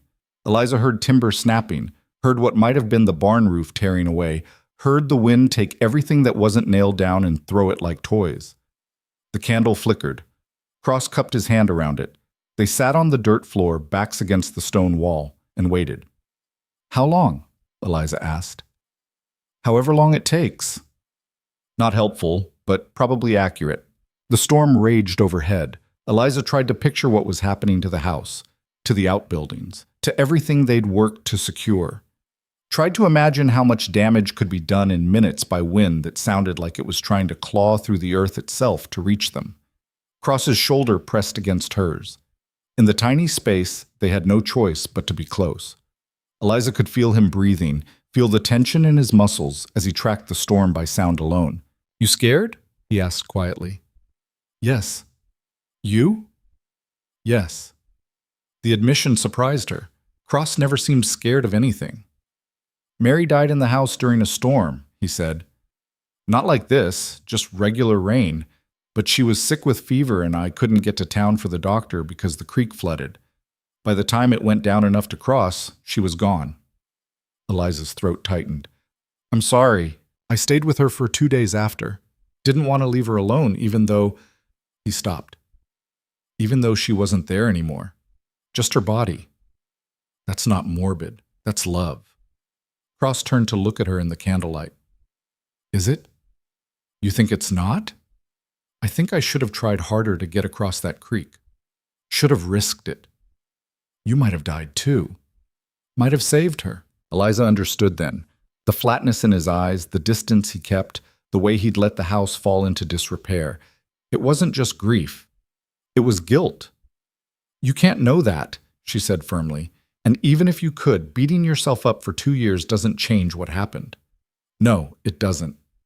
Above them, something massive hit the ground. The whole cellar shook. Dust rained down from between the floorboards overhead. Cross blew out the candle to conserve it, plunging them into absolute darkness. Eliza's hand found his without thinking. His fingers closed around hers, calloused, strong, shaking slightly. "We're going to be fine," she said, not knowing if it was true but needing to say it anyway. "You don't know that." "No, but I'm choosing to believe it." They sat in the darkness, holding hands, while the storm tried to kill them. Eliza lost track of time. It could have been an hour. Could have been 3. The roar above them would peak and then subside and then peak again, like the storm couldn't decide if it was done destroying things yet. Cross's thumb moved against her knuckles. Not deliberately, she thought, just an unconscious gesture, seeking comfort or giving it. "I'm glad you're here," he said suddenly. "Even if this kills us both, I'm glad I'm not alone. We're not dying today." "How do you know?" "Because I didn't survive 26 years of being unwanted just to get killed by wind before I've had a chance to prove everyone wrong." Cross made a sound that might have been a laugh. "That's the stubbornest reason to live I've ever heard. It's worked so far." The darkness pressed in, the storm raged, and somewhere in that tiny cellar, pressed together by necessity and fear, and something neither of them had names for yet, Eliza felt Cross's grip on her hand tighten. "When this is over," he said quietly, "however bad it is up there, we'll rebuild." "Yes." "Together." "Yes." It was a promise neither of them could guarantee keeping, but it mattered that they made it anyway. Finally, hours later maybe, or just one very long hour, the sound changed. The roar diminished to a howl, then to a strong wind, then to something almost normal. Cross waited another 20 minutes before relight the candle and standing up. "Stay here," he said. "Let me check first." "Not a chance." He looked like he wanted to argue, then thought better of it. "Fine, but if something's about to collapse, you run." "Same goes for you." They climbed the stairs together. Cross pushed open the cellar door. What greeted them was devastation. The front part of the house was mostly intact, damaged but standing. The back wall was gone completely. torn away, exposing the rooms to the elements. Rain still fell, lighter now, soaking what was left. Eliza's room no longer had a roof. The kitchen had a tree branch driven through it like a spear. The barn's roof was scattered across 3 acres. The chicken coop was matchsticks, and the garden, her garden, was just torn earth and shredded plants. Cross stood surveying the damage with a face carved from stone. "Could be worse," he said finally. Eliza wanted to laugh or cry or scream. Could be worse. Their home was destroyed. Weeks of work obliterated. Everything they'd secured and prepared now broken or gone. But Cross was right. They were alive. The house's main structure stood. The cellar had held. The cattle were probably scattered but could be found. It could be worse. "What do we do first?" she asked. Cross turned to look at her. Something in his expression shifted. Surprise, maybe, or respect. "You're not falling apart," he observed. "Would it help if I did?" "No." "Then what's the point?" Eliza stepped over debris, began assessing damage with the same practical eyes she'd used in the kitchen weeks ago. "We need to cover the exposed areas before more rain comes. We need to check the animals. We need to see if any supplies are salvageable." Cross nodded slowly. "I'll handle the tarps. You check the pantry, see what we didn't lose." They separated, each tackling tasks, too busy for panic or grief. Eliza found that the pantry had survived mostly intact. The stone walls had protected it. Canned goods, flour, coffee. They wouldn't starve. That was something. She was carrying supplies to a drier part of the house when she heard shouting outside. Not Cross's voice, someone else's. She dropped the supplies and ran. Outside, Cross was already moving toward the sound. It was coming from the direction of the neighboring property, the Hendersons, an older couple Cross had mentioned once or twice. They found Tom Henderson trapped under a fallen beam from his barn, his wife Sarah kneeling beside him, covered in mud and blood and screaming for help. "Please," Sarah sobbed when she saw them. "Please, he's stuck. I can't move it. His legs." Eliza saw immediately how bad it was. The beam had him pinned from the waist down. His legs were bent at wrong angles. Blood pooled in the mud beneath him. Cross grabbed one end of the beam. "On 3.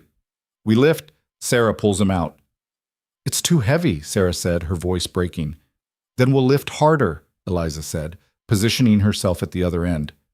"Sarah, be ready." She and Cross locked eyes. He counted. 1. Eliza braced her legs, found her center of gravity. 2. She thought about every heavy thing she'd ever lifted.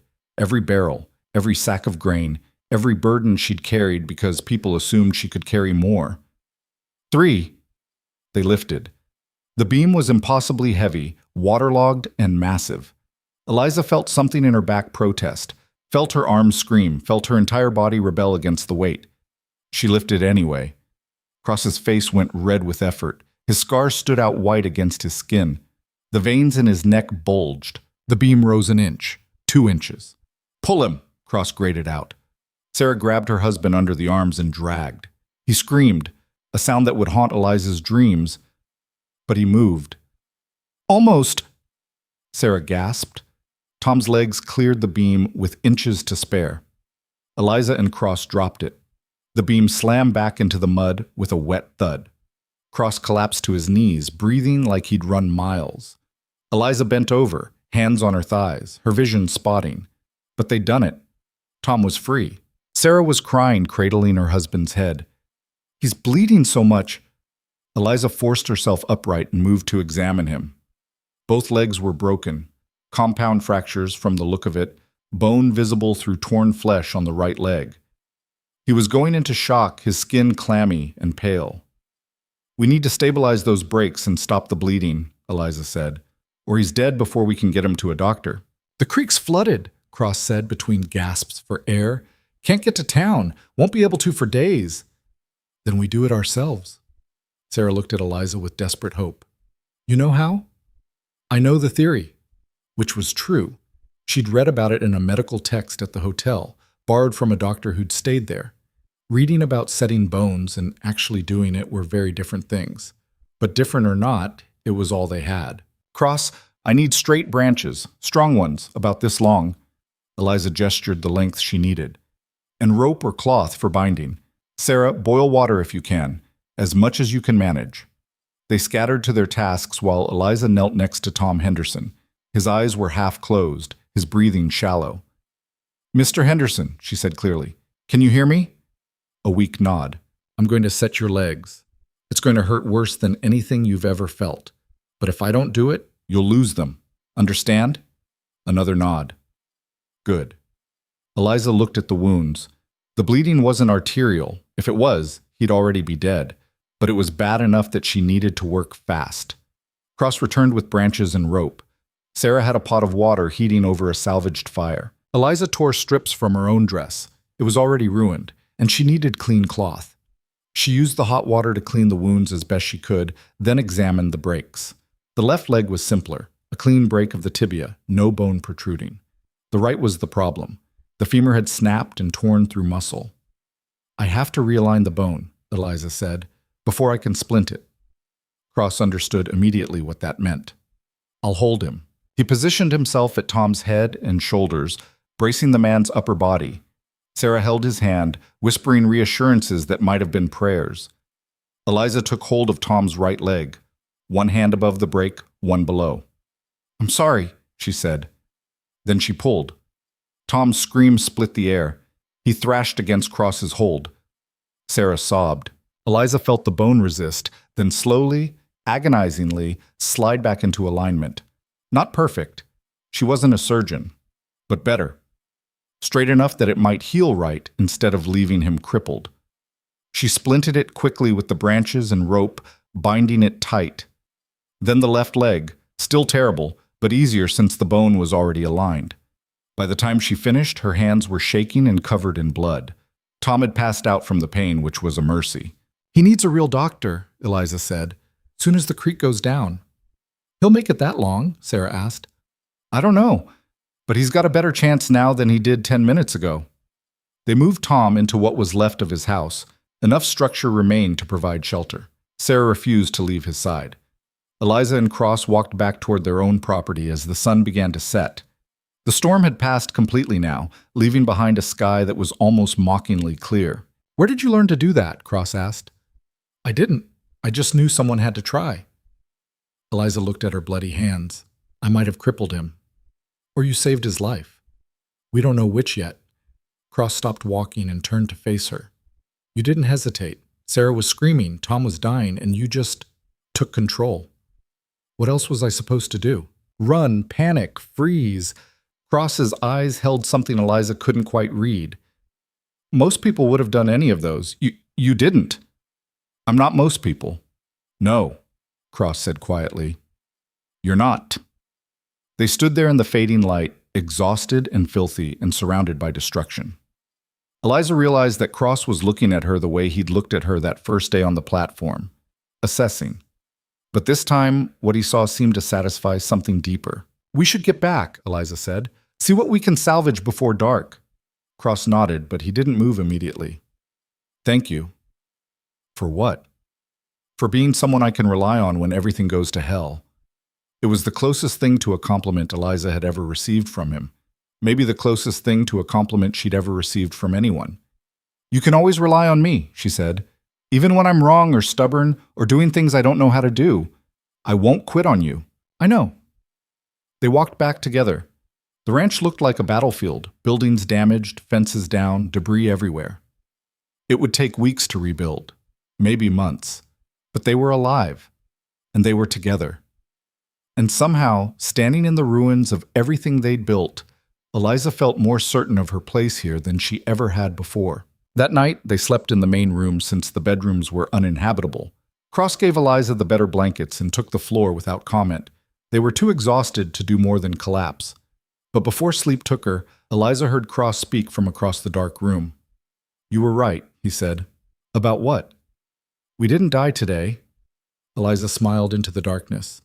Told you. You did? A pause. What else are you going to be right about? Everything, Eliza said, eventually. Cross's laugh was quiet but genuine. I believe you. The next morning brought assessment. In daylight, the damage looked worse, more extensive, more expensive, more overwhelming. But as Eliza stood in what used to be her room, looking at the sky through the missing roof, she didn't feel despair. She felt determination. This was her home now. Her place, her fight. And she'd be damned if she let a storm take it from her. Cross appeared beside her, carrying salvaged lumber. Thought we'd start here. Get you a roof first. The barn's more important. The barn can wait. You need somewhere to sleep that isn't the floor. So do you. I've slept worse places. Cross set down the lumber. Besides, you set a man's broken legs yesterday. Least I can do is make sure you have a roof over your head. They worked side by side, measuring and cutting and hammering. Other neighbors arrived as the day went on. Those who could spare time from their own repairs came to help. Word had spread about what Eliza had done for Tom Henderson. People who'd ignored her at the depot, who'd watched her get mocked and said nothing, now worked alongside her without comment. It wasn't acceptance exactly, but it was acknowledgement. By evening, Eliza's room had a new roof. Rough, but functional.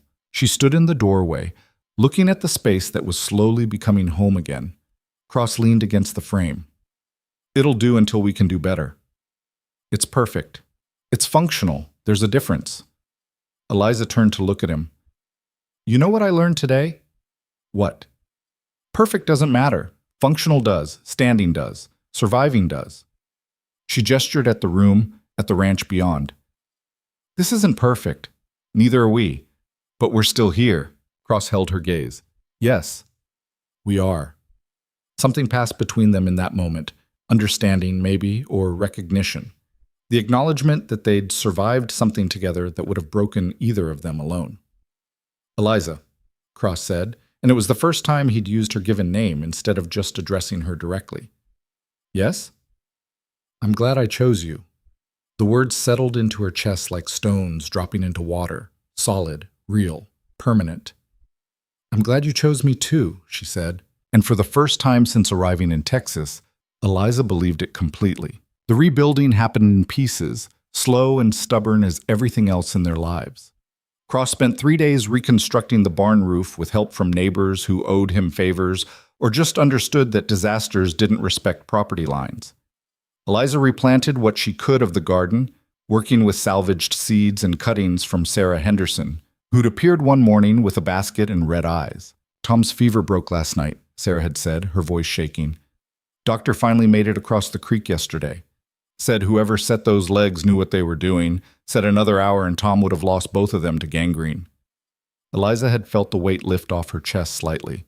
Not completely. She'd still caused a man excruciating pain and might have done it wrong, but at least she hadn't killed him. How long until he can walk, she'd asked. Months. Maybe never without a cane, but he's alive. Sarah had grabbed Eliza's hand, squeezed hard. You saved his life. I won't forget that. Neither would the rest of the county, apparently. Within a week, 3 different families had stopped by with food, supplies, or offers to help with repairs. People who'd never spoken to Eliza before now nodded when they saw her. One woman even asked her advice about a sick cow. They're starting to see you, Cross observed one evening as they ate dinner, actual vegetables from Sarah's garden mixed with the salt pork they couldn't seem to escape. See me as what? As someone useful, someone who belongs here. Eliza pushed food around her plate. I set one man's legs. That doesn't make me a doctor. No, but it makes you someone who doesn't freeze when things get bad. That's worth more than a dozen doctors out here. He wasn't wrong. The frontier had plenty of skilled people. What it needed was people who showed up when everything went to hell and did what needed doing anyway. Tom wants to thank you himself, Cross continued, when he's able to travel. Sarah said he's been asking about you. He doesn't owe me anything. Maybe not, but he wants to say it anyway. Cross took a drink of water. Let him. People need to express gratitude, makes them feel less helpless. Eliza thought about that. About how it felt to be on the receiving end of charity or pity versus genuine appreciation. They weren't the same thing. Fine, she said. When he's ready. 3 weeks after the storm, Sam Porter showed up again. This time he came alone during the heat of midday when Cross was out checking the far fence line and Eliza was working in the garden. She saw him ride up and felt her stomach tighten. She stood, wiped dirt from her hands, and walked to meet him before he could get close to the house. Mrs. Cross, Porter said, staying mounted. Didn't expect to find you alone. My husband's on the property. He'll be back shortly. It was a lie. Cross wouldn't be back for hours. But Porter didn't need to know that. I actually came to talk to you, Porter said. Heard what you did for Tom Henderson. That was impressive work. Eliza waited. Compliments from men like Porter usually had hooks in them. I've been thinking, Porter continued. A woman with your skills could do well in town. Real well. There's people who'd pay good money for someone who can handle medical emergencies. You could have a proper practice, not just this. He gestured at the ranch dismissively. I like this. You like breaking your back on land that barely produces enough to survive? Porter's smile was oily. Come on, Mrs. Cross. You're smart. You know this ranch is hanging by a thread. One more bad season and your husband won't be able to hold on to it. We'll manage. Or you could leave. Set up in town. Make real money. Send some back to your husband if you feel charitable. But build yourself a real life instead of wasting it out here. Eliza understood what he was doing, trying to split them apart. Get her to leave, make Cross desperate enough to sell the water rights, take over the property when it inevitably failed. Mr. Porter, she said evenly, I appreciate your concern for my future, but I'm exactly where I want to be. Are you? Porter leaned forward in his saddle. Because from where I'm sitting, you're a capable woman tied to a failing ranch and a man who can't provide for you. That's not a marriage. That's a prison. My marriage is none of your business. It is when it affects my business. Your husband's stubbornness about those water rights is causing problems for everyone in this county. If he'd just be reasonable, he's being reasonable. You're being greedy. Porter's expression hardened. Careful, Mrs. Cross. Or what? Eliza stepped closer. She was still on the ground, but her height meant she was nearly eye level with him, even mounted. You'll threaten me? Try to intimidate me like you did my husband? I've been threatened by better men than you, Mr. Porter. It didn't work then either. Porter stared at her. Then slowly, he smiled. It didn't reach his eyes. You're a lot like your husband, he said. Too proud to know when you're beaten. We're not beaten. Not yet, but that storm did a lot of damage. Winter's coming. You'll run out of money for repairs before you run out of things that need fixing. He straightened in his saddle. My offer stands. When you get tired of pretending this works, come find me. I'll set you up real nice in town. Don't hold your breath. Porter tipped his hat mockingly and rode away. Eliza stood there until he was out of sight, her hands clenched into fists at her sides. Then she turned and walked back to the garden, grabbed her shovel, and started digging with enough force to kill the soil. That's where Cross found her an hour later, sweating and furious and attacking the earth like it had personally offended her. What happened? He asked. Porter came by. Cross's expression went dark. What did he want? Eliza told him everything. The offer to set her up in town, the insinuations about their marriage, the barely veiled threats about Winter. When she finished, Cross was quiet for a long moment. He's not wrong about Winter, he said finally. We're low on funds. The repairs ate through most of what I'd saved, and we haven't sold any cattle yet. If we have a hard winter, we'll figure it out. Eliza, no. She threw down the shovel. I'm not leaving. I'm not setting up some practice in town while you struggle out here alone. We're in this together, remember? That's what you said. I said that before I knew how bad the money situation was. I don't care how bad it is. We'll find a way. Cross ran a hand through his hair, frustrated. You're being stubborn. I learned from the best. Despite everything, his mouth twitched. That's fair. They stood there in the garden, the afternoon sun beating down, both of them dirty and tired, and staring down a future that looked increasingly uncertain. What if we sold some cattle early, Eliza suggested, before winter drives the price down? We'd get less money, and we'd have fewer head to rebuild the herd come spring. But we'd have money for winter supplies. Cross considered it. It's a gamble. Everything's a gamble. At least this one's ours to make. He looked at her, really looked, the way he had in the cellar during the storm, like he was trying to memorize what he saw. When did you get so good at this? He asked quietly. At what? At being exactly what I needed without me having to ask for it. Eliza felt her throat tighten. Same time you got good at it, I guess. Cross stepped closer. They were still separated by the garden row, by dirt and plants and the physical space they'd both been careful to maintain since the day they married. But something was shifting, had been shifting since the storm, maybe since before that. I need to tell you something, Cross said. Okay. When I chose you at that depot, it was practical. I needed help. You needed a home. It made sense. He paused. But it's not practical anymore. Eliza's heart was beating too fast. What is it then? I don't know yet, but it's not just business. He looked uncomfortable, like the words were difficult to find. You're not just the person who helps me run this ranch. He stopped, frustrated with his own inability to articulate what he meant. Eliza understood anyway. I know, she said softly. You're not just the man who gave me a place to live either. What am I then? I don't know yet either, but I want to find out. Cross nodded slowly. Then, carefully, he reached across the garden row and held out his hand. Eliza took it. His palm was rough, calloused from years of hard work. Her hand fit in his like it was meant to be there. They stood like that for a moment, connected across dirt and plants and all the careful distance they'd maintained. We should sell 20 head, Cross said, still holding her hand. That'll get us through winter with enough left over to fix the well pump before it breaks completely. 30 head would be safer. 30 would cripple us for spring breeding. 25 then, compromise. Cross's thumb moved across her knuckles. You drive a hard bargain, Mrs. Cross. I learned that from the best, too. He smiled. Actually smiled. Not just the twitch of his mouth, but a real smile that transformed his entire face into something younger, lighter. We'll drive them to market next week, he said. Both of us. It's a 2-day trip, but Sarah said she'd watch the property if we need her to. Both of us? You think I'm leaving you here alone after Porter showed up? Cross's grip tightened slightly.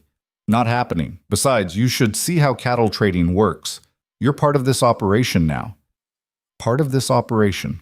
Part of his life. Part of something that mattered. Eliza squeezed his hand back. All right then, both of us. The cattle drive to market was brutal. 25 head of ornery, stubborn cattle that had no interest in going anywhere, driven by 2 people who were still learning to work in perfect sync. It took them a full day just to get the herd gathered and moving in the right direction. Cross rode his horse, managing the front and sides. Eliza walked behind, keeping the stragglers from wandering off. By the time they made camp the first night, she was so tired she could barely eat the beans Cross had cooked over the fire. You did good today, he said, passing her coffee. I almost lost 3 cows to that ravine. But you didn't, that's what matters. Cross settled against his saddle, looking at the fire.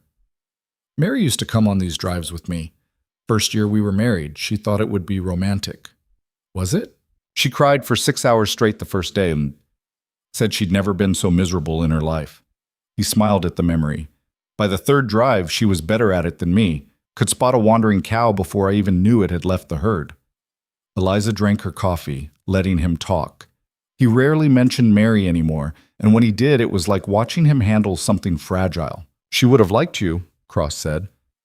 I know I said that before, but it's true. You're both stubborn as hell, both smarter than you let on, both— He stopped. Both the kind of person who shows up when things matter. I wish I could have met her. Me too. Cross poked at the fire with a stick. Sometimes I feel guilty. About what? About moving forward. About you being in her room, sleeping in her bed, taking her place in this life we built. He looked at Eliza. Does that make me terrible? It makes you human. Eliza set down her coffee. You're allowed to move forward. She wouldn't want you frozen in place forever. How do you know what she'd want? Because anyone who loved you wouldn't want you to be alone and miserable. That's not love, that's possession. Cross was quiet for a long moment. When did you get so wise? I'm not wise. I just know what it's like to be treated like you're not enough. Mary wouldn't do that to you, even in death. The fire crackled. Somewhere in the darkness, the cattle shifted and settled. Above them, stars scattered across the sky like thrown salt. Thank you, Cross said quietly. For what? For understanding. For not being jealous of a dead woman. I can't be jealous of someone who helped make you who you are. Eliza pulled her blanket tighter. Besides, I'm not trying to replace her. I'm trying to be my own version of whatever this is. And what is this? Eliza looked at him across the fire. His face was half in shadow, the scar on his jaw visible in the flickering light. He looked tired and worried, and more open than she'd ever seen him. Partnership, she said. Friendship. Maybe something more eventually, if we both want it. What if I want it now? Her breath caught. Do you? Cross stood up, walked around the fire, sat down next to her on her bedroll. Close enough that their shoulders touched. I spent 2 years alone, he said. Convinced that's what I deserved. That moving forward meant betraying Mary's memory. Then you showed up, angry and defensive and too stubborn to know when you were beaten, and everything changed. Changed how? I started wanting things again. Not just surviving, but living. Building something that mattered with someone who mattered. He turned to look at her. You matter, Eliza, more than I expected, more than I knew how to handle at first. Eliza's heart was pounding. I matter to you? Yes. Even though I'm... She stopped, the old insecurities rising. Even though you're what? Big? Strong? Capable? Difficult? Cross's hand found hers again. Those aren't flaws. Those are reasons I chose you. Reasons I keep choosing you every damn day. I'm not pretty. You're beautiful when you're working in the garden. When you're arguing with me about fence posts. When you're saving someone's life because no one else will. He lifted her hand to his lips, kissed her knuckles gently. You're beautiful because you're real. Not some delicate thing that'll break the first time things get hard. You're steel and fire and stubborn determination, and that's worth more than any conventional beauty. Eliza felt tears prick her eyes. No one had ever said anything like that to her. Ever. Ethan, she whispered. Yes? I choose you too. Every day. Even when you're impossible and stubborn and emotionally unavailable. He laughed quietly. That's fair. They sat there under the stars, shoulders touching, hands clasped, neither of them quite ready to name what was happening, but both of them willing to let it happen anyway. We should sleep, Cross said eventually. Long day tomorrow. Yes. But neither of them moved. Finally, Eliza leaned her head against his shoulder. Cross's arm came around her, pulling her closer. They fell asleep like that, sitting up against their saddles, wrapped in blankets and each other, while the cattle settled and the fire burned down to embers. The market in town was chaos. Ranchers from 3 counties had shown up to sell their herds before winter prices dropped. The holding pens were packed, the air thick with dust and the smell of livestock and unwashed men conducting business. Cross handled the negotiations while Eliza watched and learned. She saw how he assessed the buyers, how he held firm on his price, how he walked away from bad deals without hesitation. They got their price on 23 head. The other 2 cattle were too young, and Cross decided to keep them for breeding. Good deal, he said as they collected their payment. Better than I expected. Eliza looked at the money, more cash than she'd ever seen in one place. It would get them through winter, maybe even spring. Now what? She asked. Now we buy supplies. Food, medicine, anything we can't make or grow ourselves. Cross pocketed the cash. Then we celebrate. Celebrate how? He glanced at her. When's the last time you had a meal you didn't cook yourself? Years. Then we're eating at the hotel. My treat. The hotel dining room was fancier than Eliza expected. White tablecloths, actual silverware, a menu with choices. She felt out of place in her travel-stained dress, aware of the looks from other diners. But Cross didn't seem to care. He ordered for both of them, steak, potatoes, vegetables, and pie for dessert, and ignored the whispers. People are staring, Eliza said quietly. Let them. They're probably wondering what a man like you is doing with a woman like me. Cross looked at her directly. They're probably wondering how I got lucky enough to have dinner with the woman who saved Tom Henderson's life and rebuilt half her ranch after a tornado. If they're not, they're idiots. Eliza felt warmth spread through her chest. You don't have to defend me. I'm not defending you, I'm stating facts. Cross took a drink of water. Besides, half these people owe their livelihoods to ranchers like us. They can stare all they want. We're the ones doing real work. The food arrived, and it was better than anything Eliza had cooked. She ate slowly, savoring every bite, aware that Cross was watching her with something that looked like satisfaction. What? She asked. Nothing, just nice to see you enjoy something. I enjoy lots of things. Name 3. Eliza thought about it. Working in the garden, fixing things that are broken, proving people wrong. Cross smiled. That's the most you I've ever heard. What about you? What do you enjoy? Honest question? Yes. Cross looked at her for a long moment. You. I enjoy you. The words hung between them like a confession. Eliza set down her fork carefully. Ethan, I know, too fast, too much. But it's true. He leaned back in his chair. I spent 2 years not enjoying anything. Then you showed up and suddenly I'm looking forward to breakfast because you make decent coffee. I'm excited to check fence lines because you're coming with me and you'll have some opinion about how I'm doing it wrong. He stopped. I'm alive again. Because of you. Eliza's throat was tight. I don't know what to say to that. You don't have to say anything. I just wanted you to know. They finished dinner in comfortable silence. Cross paid and they walked back through town toward where they'd left their horses and the wagon loaded with supplies. The sun was setting, painting the sky in oranges and purples. The air had cooled slightly. It was the kind of evening that made everything feel possible. Eliza, Cross said as they reached the wagon. Yes? When we get home, he paused. You don't have to keep sleeping in your room if you don't want to. Her heart stopped. What are you saying? I'm saying my door's open, if you want it to be. He looked uncomfortable but determined. No pressure, no expectations, just the option. Eliza understood what he was offering, not just physical intimacy, but emotional partnership, the full marriage they'd never quite committed to. Can I think about it? She asked. Of course. Take all the time you need. Cross helped her into the wagon. I just wanted you to know you have the choice. They drove home through the darkness, the wagon creaking under the weight of their supplies, the horses plodding steadily. Eliza thought about choices, about the choice to come west, the choice to marry a stranger, the choice to stay when things got hard, and now, the choice to move forward into something that scared her more than any storm or broken bone or threatening neighbor. The choice to be fully seen and still believe she was worth seeing. When they arrived home, Sarah Henderson was waiting with a lantern and news that everything had stayed quiet. They thanked her, unloaded supplies, and settled the horses. Then Cross went to his room and Eliza went to hers, both of them aware of the choice that hung between them. Eliza lay on her bed, the mattress that had aired out, the room she'd made her own, and stared at the ceiling she and Cross had rebuilt together. She thought about Ethan saying she was beautiful, about him saying he chose her every day, about the way he'd held her hand across the garden and kissed her knuckles like she was something precious. She thought about the woman she'd been on that platform, desperate, angry, convinced she'd never be enough, and she thought about who she'd become, strong, capable, chosen. The choice wasn't actually that hard.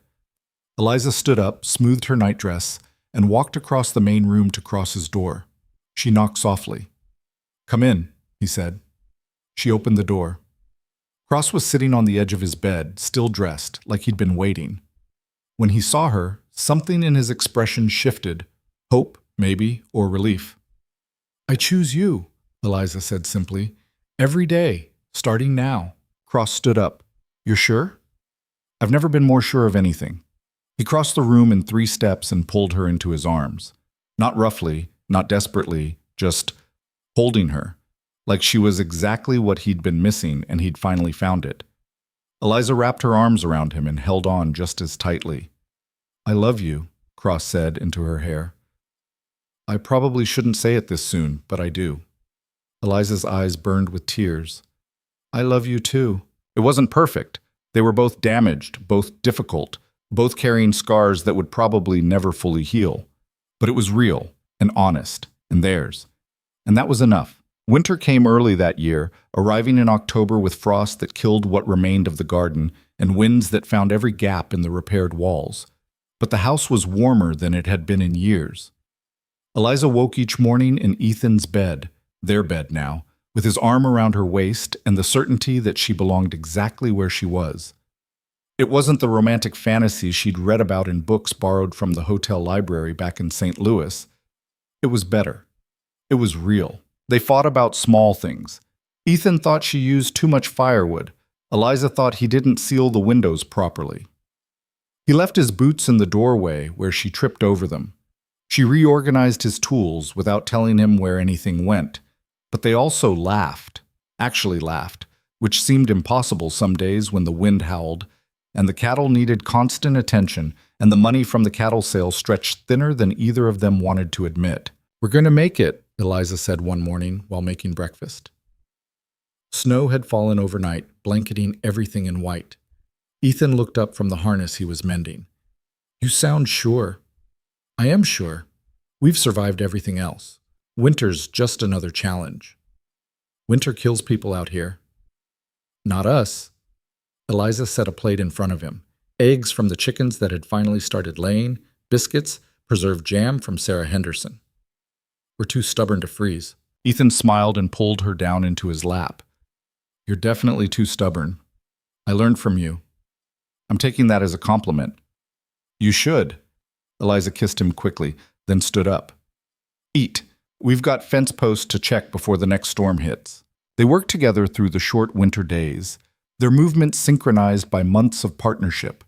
Ethan no longer had to tell Eliza what needed doing. She saw it and did it. And when she missed something, he didn't criticize. He just quietly handled it and showed her for next time. It was the kind of marriage built on trust instead of obligation, on respect instead of duty. But the peace couldn't last forever. Sam Porter returned in November, and this time he brought the sheriff. Eliza saw them coming from the kitchen window and immediately called for Ethan, who was in the barn. He appeared within seconds, his jaw already tight. "Stay inside," he said. "Not happening." "Eliza, we're in this together, remember?" She grabbed her coat. "Whatever this is, we face it together." They walked out to meet Porter and Sheriff Mitchell, a heavy-set man in his 50s who looked uncomfortable being there. "Mr. Cross." "Mrs. Cross," Mitchell said, tipping his hat. "Sorry to bother you folks." "Then don't," Ethan said flatly. Porter smiled. "Now, is that any way to talk to the law?" "The sheriff's the law. You're just the reason he's here." Ethan crossed his arms. "What do you want, Porter?" Mitchell cleared his throat. "There's been a complaint filed about your fence line on the eastern boundary. Claim is you've encroached on public grazing land." "That's a lie," Eliza said immediately. "We had that surveyed after the last complaint. The fence is exactly where it should be." "Do you have documentation?" Mitchell asked. Ethan disappeared into the house and returned with papers. Mitchell examined them carefully while Porter's expression soured. "These look legitimate," Mitchell said finally. "Survey was done by certified county surveyor, signed and dated. Fence lines legal." "There must be some mistake," Porter said smoothly. "Perhaps the survey was done incorrectly." "Are you calling the county surveyor incompetent?" Eliza asked. "Because that's a serious accusation." Porter's eyes narrowed. "I'm suggesting there might be irregularities." "Suggest all you want," Ethan said. "We have documentation. The fence stays." Mitchell looked relieved. "Well then, I'd say this matter's settled. Sorry to have troubled you folks." "Sheriff," Porter said, his voice hardening, "surely you're going to investigate further." "Nothing to investigate. They've got papers. The fence is where it should be, and I've got actual crimes to deal with." Mitchell mounted his horse. "Mr. Porter, if you file another frivolous complaint, I'll be charging you for wasting county resources." Porter's face went red. "You can't." "I can, and I will." Mitchell nodded to Ethan and Eliza. "You folks have a good day." He rode off, leaving Porter sitting on his horse, staring at them with barely contained fury. "This isn't over," Porter said quietly. "Yes, it is," Eliza replied. "You've tried harassment. You've tried legal complaints. You've tried turning the community against us. None of it worked. We're still here, our fence is legal, and our water rights aren't for sale. You think you've won? I think you've lost." Eliza stepped forward. "Here's what's going to happen. You're going to leave us alone. You're going to stop filing complaints, stop showing up uninvited, and stop trying to pressure us into selling. And if I don't, what? You'll set my bones like you did Henderson's?" The threat was clear. Eliza felt Ethan tense beside her. "If you don't," she said calmly, "I'll make sure everyone in this county knows exactly what kind of man you are. How you harass your neighbors. How you waste the sheriff's time with false complaints. How you tried to intimidate a woman whose only crime was being married to someone you can't control. Porter laughed, but it sounded forced. You think anyone will believe you over me? I think they already do. Tom Henderson's alive because of me. Half the ranches in this county got rebuilt with our help after the storm. People know us now. They trust us. Eliza crossed her arms. What do they know about you except that you're rich and mean and too greedy to let your neighbors live in peace? The silence stretched. Porter's horse shifted, sensing its rider's tension. You've made an enemy, Porter said finally. No. You made yourself one. Ethan's voice was cold. Now get off our property before I stop being polite about it. Porter stared at them both, clearly weighing his options. Then he yanked his horse's reins and rode away, kicking up snow and mud. When he was gone, Eliza felt her knees go weak. Ethan caught her elbow. You all right? He asked. I just threatened Sam Porter. You did. That was either very brave or very stupid. Probably both. Ethan pulled her close. But you were right. We can't keep letting him push us around. What if he comes back? Then we'll handle it. Same way we've handled everything else. Ethan kissed her forehead. Together. Porter didn't come back, but his absence felt like the quiet before another storm. December brought heavy snows and temperatures that made the inside of the house feel like the only warm place in the world. Eliza and Ethan spent long evenings by the fire, her mending clothes while he maintained equipment, both of them simply existing in each other's company. Tell me about St. Louis, Ethan said one night. Eliza looked up from the shirt she was patching. Why? Because you never talk about it, and I want to know. She set down her mending. There's not much to tell. I worked in a hotel kitchen, lived in a boarding house, saved every penny I could. What about before that? Your family? Eliza was quiet for a moment. My father died when I was 12. Accident at the mill where he worked. My mother tried to keep us afloat, but she was sick. Lungs, probably from the factory work. She died when I was 16. I'm sorry. Don't be. She did her best with what she had. Taught me to read, to cook, to survive. Eliza picked up the shirt again. After she died, I worked wherever they'd hire me. Learned quickly that being big meant people assumed I could do heavy labor. So I did it, because refusing meant starving. Is that why you came west? To escape that? Partly, but mostly because I was tired of being invisible. In St. Louis, I was just another poor woman working herself to death. Out here, at least I could be poor and working myself to death on my own terms. Ethan smiled slightly. How's that working out? Better than expected. Eliza met his eyes. I'm not invisible anymore. At least not to you. You were never invisible to me.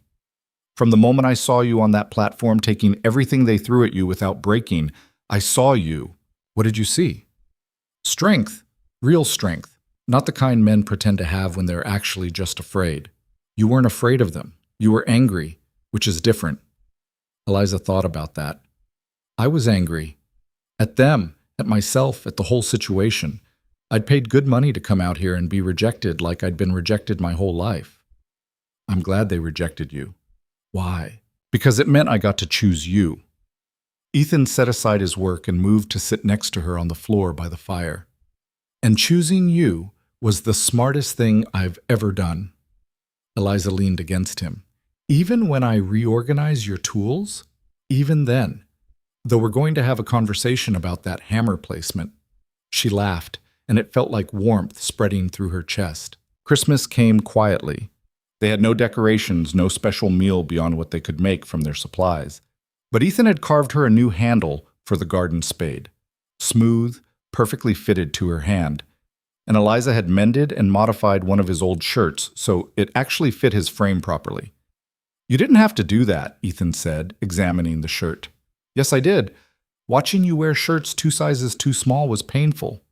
They were fine. They were terrible. Eliza held up the spade handle. This is beautiful. How long did this take you?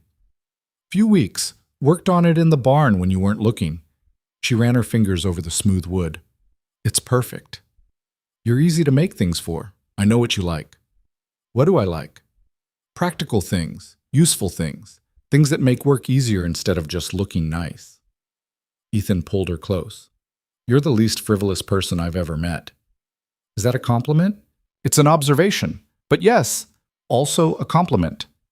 They spent the day working as usual. Animals still needed tending, regardless of holidays, but there was a lightness to it, a sense that they'd built something worth celebrating, even if that something was just survival. That night, lying in bed with snow falling outside and the fire crackling in the next room, Eliza felt something she hadn't felt in years. Contentment, not happiness exactly. That seemed too fragile, too dependent on circumstances. But contentment, the deep knowledge that she was where she belonged, doing what mattered, with someone who valued her. "Ethan," she said into the darkness. "Hmm? I'm glad I stayed on that platform. Glad I didn't leave." "Me too. Even though it's hard, even though we fight about everything and money's tight and winter's brutal, especially because of all that." Ethan's arm tightened around her. "Easy things don't mean anything. We've built this together through hard things. That makes it matter."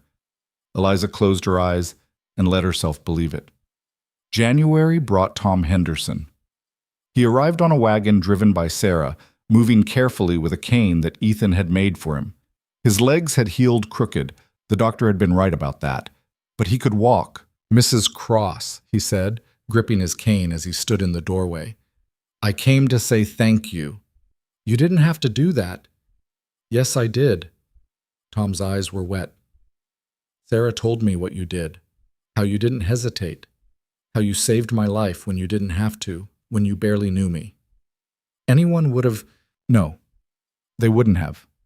Tom stepped forward, balancing on his cane. "Most people would have panicked or given up or just tried to make me comfortable while I died. You didn't. You fought for me." Eliza felt her throat tighten. "I didn't know if I was doing it right." "You did it right enough. I'm here, aren't I?" Tom held out his hand. "Thank you. For my life, for my wife not being a widow, for everything." Eliza shook his hand, feeling the strength in his grip despite everything he'd been through. "You're welcome," she said quietly. Sarah hugged her tight. "We won't forget this. Ever. You need anything, anything at all, you let us know." After they left, Eliza stood in the doorway watching their wagon disappear into the snow.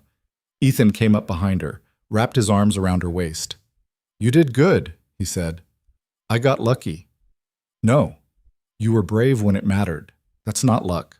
Eliza leaned back against him. "Everyone keeps thanking me, like I'm some kind of hero." "You are to them. I'm just someone who did what needed doing." "That's what heroes are." Ethan turned her around to face him. "People who do what needs doing when everyone else is too scared. You weren't too scared." "I was terrified." "But you did it anyway. That's courage." Eliza thought about that. About the difference between not being afraid and acting anyway. About how she'd spent her whole life being afraid, of rejection, of failure, of never being enough, and acting anyway. Maybe Ethan was right. Maybe that was courage. "I love you," she said. Ethan smiled. "I love you too." February proved them both wrong about surviving winter. A blizzard hit that lasted 3 days, trapping them inside with dwindling supplies and temperatures so cold that water froze in the bucket within minutes of bringing it inside. The cattle huddled in the barn, and Eliza and Ethan took turns checking on them every few hours, fighting through snow that came up to their waists. On the second day, they ran out of firewood. "I'll get more from the woodpile," Ethan said, pulling on his coat. "It's buried under 4 feet of snow." "Then I'll dig. Not alone you won't." They went out together, faces wrapped in scarves, bodies bent against wind that felt like knives. The woodpile was exactly where Ethan said it would be, but getting to it meant shoveling snow for an hour before they could even see the wood. By the time they hauled enough back to the house, both of them were shaking with cold. "We need more," Ethan said through chattering teeth. "That won't last the night. Then we'll go back out." "Eliza, you're freezing." "So are you. And sitting here arguing about it while the fire dies isn't helping." She grabbed the shovel again. "Let's go." They made 3 more trips before they had enough wood stockpiled. By the 3rd trip, Eliza couldn't feel her fingers, and Ethan was moving slower than he should. Inside, they stripped off wet clothes and huddled by the fire, wrapped in every blanket they owned. "This is how people die out here," Ethan said quietly. "Not dramatically, just running out of firewood in February. We didn't run out. We almost did. But we didn't because we're stubborn and we work together and we refuse to give up. Eliza pulled him closer. We're going to survive this, Ethan, just like we've survived everything else. He kissed her forehead. How are you always so certain? Because the alternative is giving up. And I don't know how to do that. The blizzard broke on the third day, leaving behind a world transformed into white silence. They spent a week digging out, checking on neighbors, making sure everyone had survived. 2 families hadn't. Old man Garrett had frozen to death in his cabin when his fire went out. The Miller family's youngest child had died from fever they couldn't treat because the doctor couldn't get through the snow. Ethan and Eliza attended both funerals, standing in the cold while the community mourned. That could have been us, Ethan said on the ride home. But it wasn't. Only because we were lucky. No, because we prepared, because we worked together, because we didn't give up. Eliza looked at him. Luck had nothing to do with it. But she knew he was right too. They'd been lucky in ways that mattered, lucky to be strong enough, lucky to have each other, lucky to have survived when others hadn't. The weight of that luck felt heavy. Spring arrived in March, tentative and uncertain, but undeniable. The snow melted, the creek rose, and the earth, which had seemed dead under all that white, started showing green. Eliza replanted the garden with seeds Sarah had saved. Ethan repaired fences damaged by ice and snow. They bought 6 more cattle with the last of their winter savings, gambling that rebuilding the herd now would pay off in fall. And slowly, the ranch came back to life. One morning in April, Eliza woke feeling sick. She made it outside before vomiting, which was fortunate because Ethan was still asleep and she didn't want to wake him. Sarah Henderson found her there an hour later, pale and shaking. How long? Sarah asked immediately. How long what? How long have you been sick in the mornings? Eliza stared at her. A week, maybe 2. I thought it was something I ate, Sarah smiled. It's not. You're pregnant. The word hit like a physical blow. Pregnant. A baby. She and Ethan were going to have a child. Are you sure? Eliza whispered. Pretty sure. I've seen enough women in your condition to recognize it. Sarah squeezed her hand. Congratulations. Eliza sat down heavily on the porch steps. A baby. She hadn't thought about children, hadn't let herself imagine that far into the future. There was too much work, too much uncertainty, too much just surviving day to day. But now there was going to be a baby. What do I do? She asked. Well, first you tell your husband. Then you rest more, eat better, and let me help you because I've delivered enough babies to know what I'm doing. Sarah sat next to her. You're going to be fine. Better than fine. I don't know how to be a mother. Nobody does until they are one. You'll figure it out, just like you figured out everything else. When Ethan came out of the house, he found them sitting there, and he knew immediately that something had changed. What's wrong? He asked. Nothing's wrong, Eliza said. I'm pregnant. Ethan stood very still. Then he sat down on her other side, carefully, like his legs had stopped working properly. You're sure? He asked. Sarah's sure, and I think I knew. I just didn't want to believe it yet. Ethan was quiet for a long moment, then he started crying. Not loud, not dramatically, just tears running down his face while he stared at nothing. Ethan? Eliza touched his arm, worried. Mary and I tried for 5 years, he said quietly. 5 years and nothing. I thought maybe I couldn't, that something was wrong with me. He looked at Eliza, his face wet. But it wasn't me. It was just bad luck, bad timing. And now we're going to have a baby, Eliza finished. Ethan pulled her into his arms and held on like she might disappear if he let go. Sarah quietly excused herself, leaving them alone on the porch. I'm scared, Ethan said into Eliza's hair. Me too. What if something goes wrong? Then we'll handle it, together, like everything else. What if I'm a terrible father? You won't be. You're already good at everything that matters, working hard, being honest, showing up when things are difficult. Eliza pulled back to look at him. You'll be a good father because you're a good man. Ethan wiped his eyes. I want this so much it terrifies me. I know, me too. They sat there on the porch, holding each other, terrified and hopeful, and completely unprepared for what was coming, But that was nothing new. They'd been unprepared for everything else too, and they'd survived anyway. The pregnancy was hard. Eliza was sick constantly through the spring. She lost weight instead of gaining it, and Sarah made her rest more than she wanted to. Ethan hovered, worried and useless, until Eliza snapped at him to go do something productive. "I'm not made of glass," she said after the third time he tried to stop her from lifting a water bucket. "I'm pregnant, not dying." "You look pale." "I'm always pale. It's spring. Nobody's tanned yet." "You're not eating enough." "I can't keep anything down." "That's not my fault." Eliza set down the bucket harder than necessary. "If you want to help, stop treating me like I'm fragile. I'm the same person I was 3 months ago." Ethan looked stung. "I'm just worried." "I know. But worrying doesn't help. Working helps. Treating me normal helps." She softened slightly. "I love that you care, but I need you to trust that I know my own limits." He nodded slowly. "All right, I'll try." "Thank you." He went back to his work, and Eliza picked up the bucket again.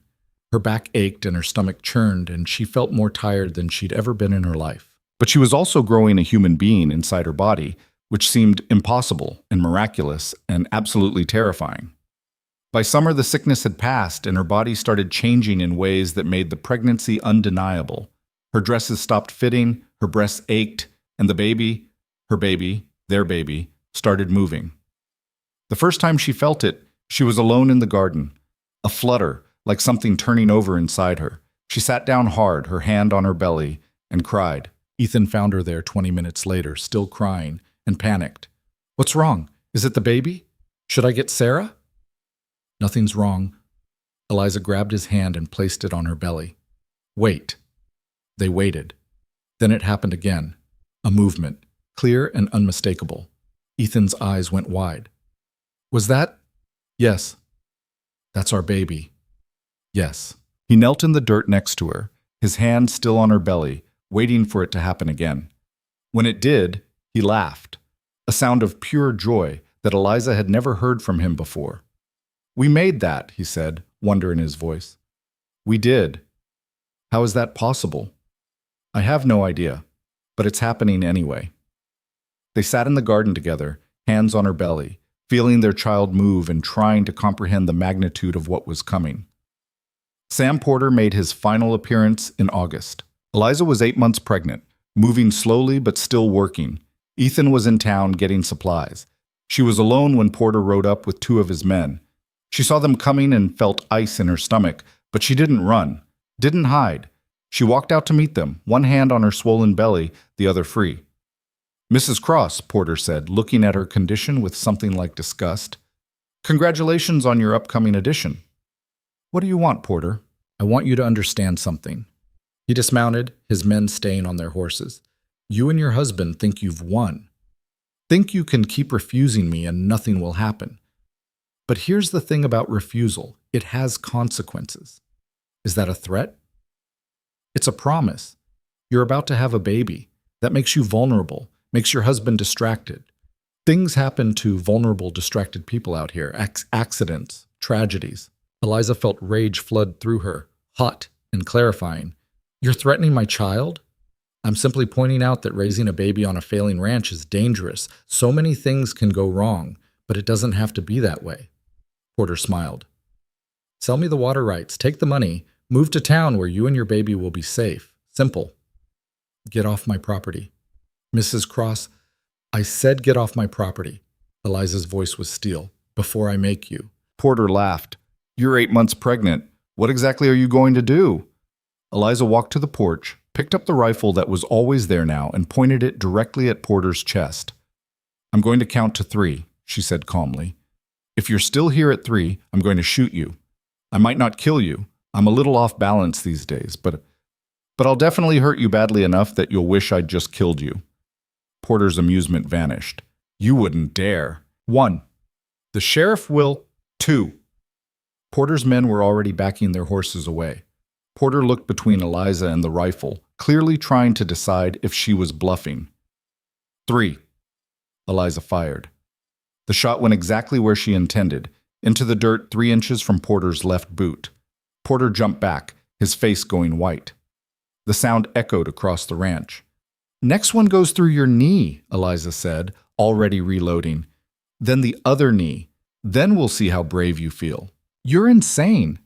No, I'm a mother protecting her family, and there's nothing I won't do to keep my family safe. She raised the rifle again. Now get the hell off my land and don't ever come back, because next time I won't warn you first. Porter scrambled onto his horse and rode away, his men following.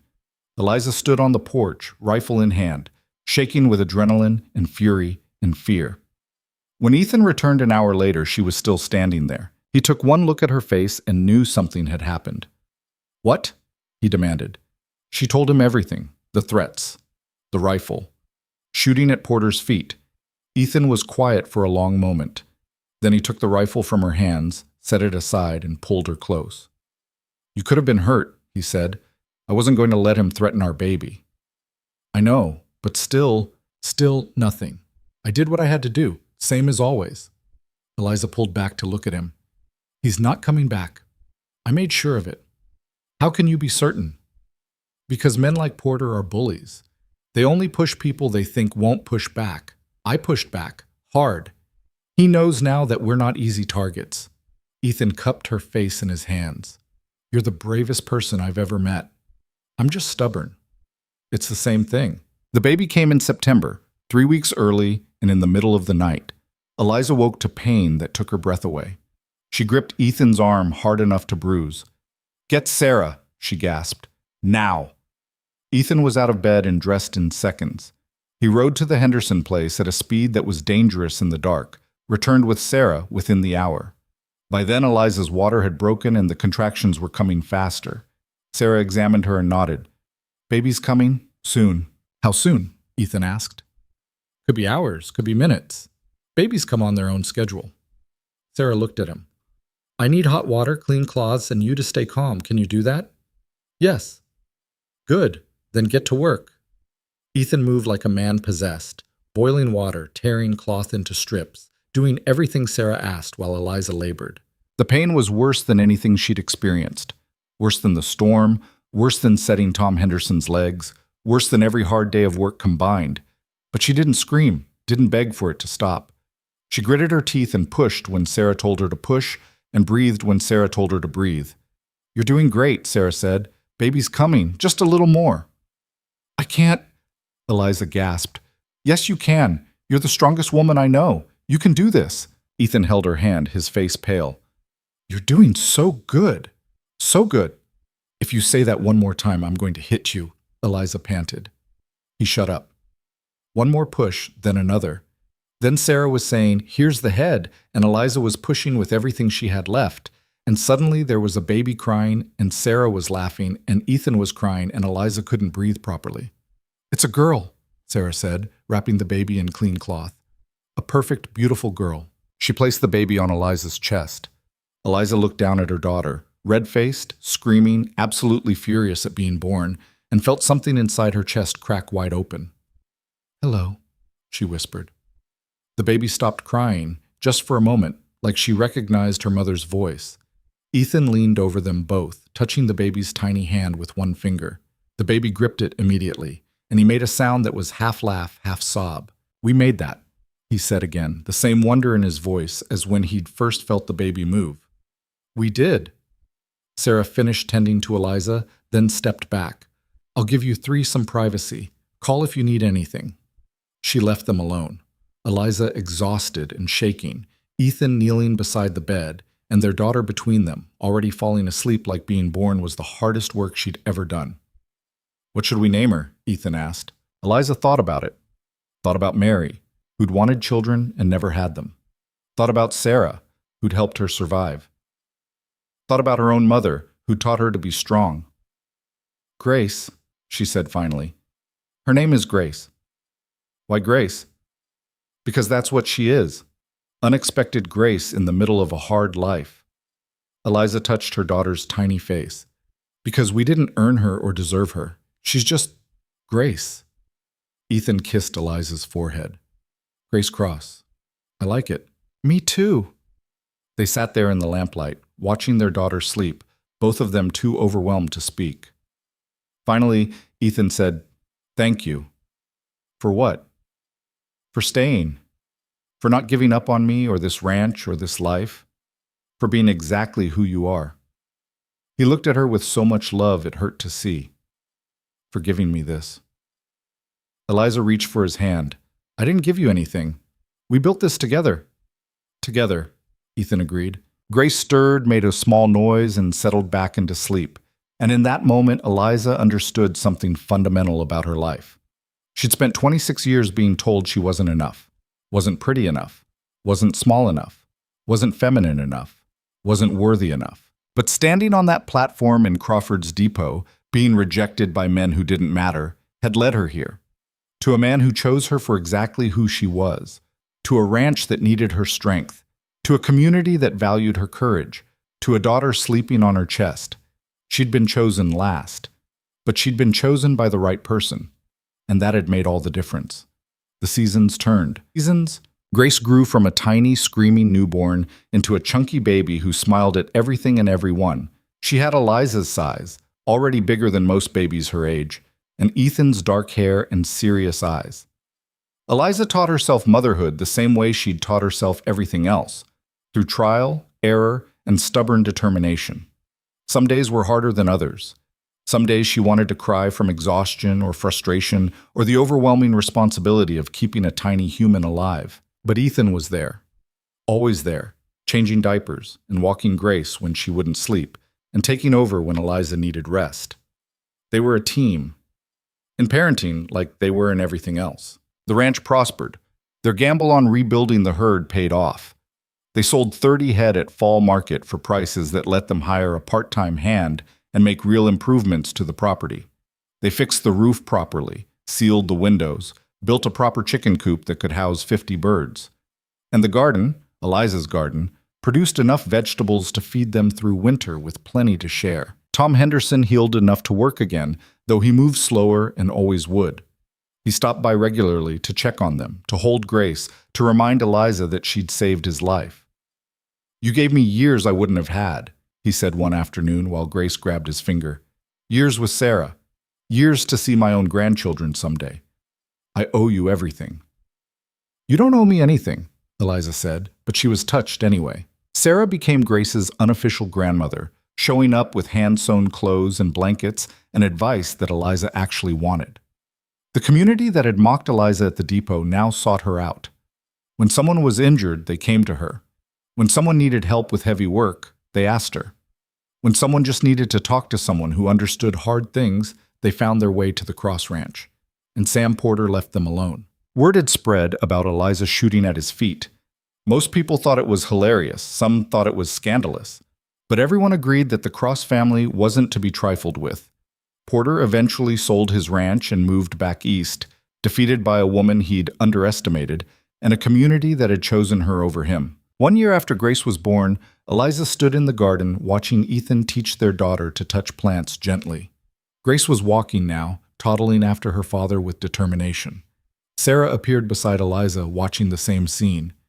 You've built something good here, Sarah said. We got lucky. Luck had nothing to do with it. You and Ethan worked for every bit of this. You earned it.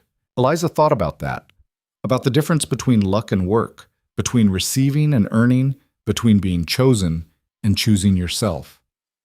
Maybe, she said. Definitely. Sarah squeezed her shoulder. You know what impresses me most about you? What? You didn't let them break you. All those people who said you weren't good enough, weren't pretty enough, weren't worth choosing, you didn't believe them. You knew your own worth even when nobody else did. Eliza felt tears prick her eyes. I didn't always know it. But you do now, and that matters. Sarah gestured at Ethan and Grace. Look at what you built because you refused to accept what they told you about yourself. Eliza looked. Her husband, her daughter, her home, her life. All of it built on the foundation of refusing to believe she deserved less. Thank you, she said quietly. For what? For seeing me. When we first met, when everyone else was still judging me, you saw me. Sarah smiled. Hard not to see someone who saves your husband's life, but I would have seen you anyway. Women like us have to stick together. Women like us? Women who don't fit in the boxes people make for us, who are too much or too loud or too strong or too stubborn. Sarah's eyes twinkled. Women who survive anyway. Eliza hugged her, hard and quick. That night, after Grace was asleep and the ranch was quiet, Eliza and Ethan sat on the porch watching the stars. "Tell me something," Ethan said. "What? Do you ever regret it? Choosing this life? Staying when you could have gone back east?" Eliza thought about the question seriously. Thought about the hard days and the scary moments and the times she'd wanted to give up. Then she thought about waking up next to Ethan every morning, about Grace's laugh, about the garden growing and the cattle thriving and the community that had become family. "No," she said firmly, "I don't regret any of it. Even the hard parts?" "Especially the hard parts. The hard parts taught me what I was capable of. They taught me that being strong wasn't a flaw, that being big wasn't something to apologize for, that I could build a life worth living instead of just surviving." Ethan pulled her close. "I'm glad you stayed." "So am I." They sat in comfortable silence, both of them content in a way that had nothing to do with easy circumstances and everything to do with choosing each other, every day, through everything. "Ethan?" Eliza said. "Yes?" "Thank you for choosing me. Thank you for letting yourself be chosen." It was the truth they'd both needed to learn, that being chosen mattered, but choosing yourself mattered more. That love wasn't about being perfect or fitting expectations. It was about showing up, doing the work, and refusing to quit when things got hard. Eliza had been chosen last at that depot, but she'd chosen herself first, and that had made all the difference. Inside the house, Grace stirred and cried out. Eliza started to get up, but Ethan stopped her. "I've got her," he said. "You rest." He went inside, and Eliza heard him murmuring to their daughter, heard Grace's cries quiet to coos. She sat on the porch of the home they'd built together, on the ranch they'd saved together, in the life they'd created together. And for the first time in her 28 years, Eliza Boone Cross felt exactly like she was enough, not despite her size or her strength or her stubborn refusal to break. Because of them. The woman they'd laughed at on that platform had become the backbone of a community. The woman nobody wanted had become exactly what someone needed. The woman who'd been chosen last had chosen herself first and built a life that mattered. That was the real story, not about being saved or rescued or chosen by someone else, but about choosing yourself when everyone else counted you out, about building something real from nothing but determination and work and the stubborn belief that you deserved better than what you'd been given, about surviving first, and then, when you'd proven you could survive, actually living. Eliza stood up and went inside where her husband was rocking their daughter and singing off-key. This was her life. Messy and hard and imperfect and absolutely worth fighting for. She'd been the woman they laughed at. Now she was the woman they called on when things fell apart. The woman they trusted. The woman they knew would show up and do what needed doing, no matter how hard it was. And in the end, that mattered more than being chosen first ever could. Because the women who survive aren't always the prettiest or the smallest or the most delicate. Sometimes they're the biggest, the strongest, the ones who refuse to break, the ones who choose themselves. And Eliza Cross had chosen herself every single day since stepping off that train in Texas. That was her real strength. That was her real story. And that was why, despite everything, she'd won.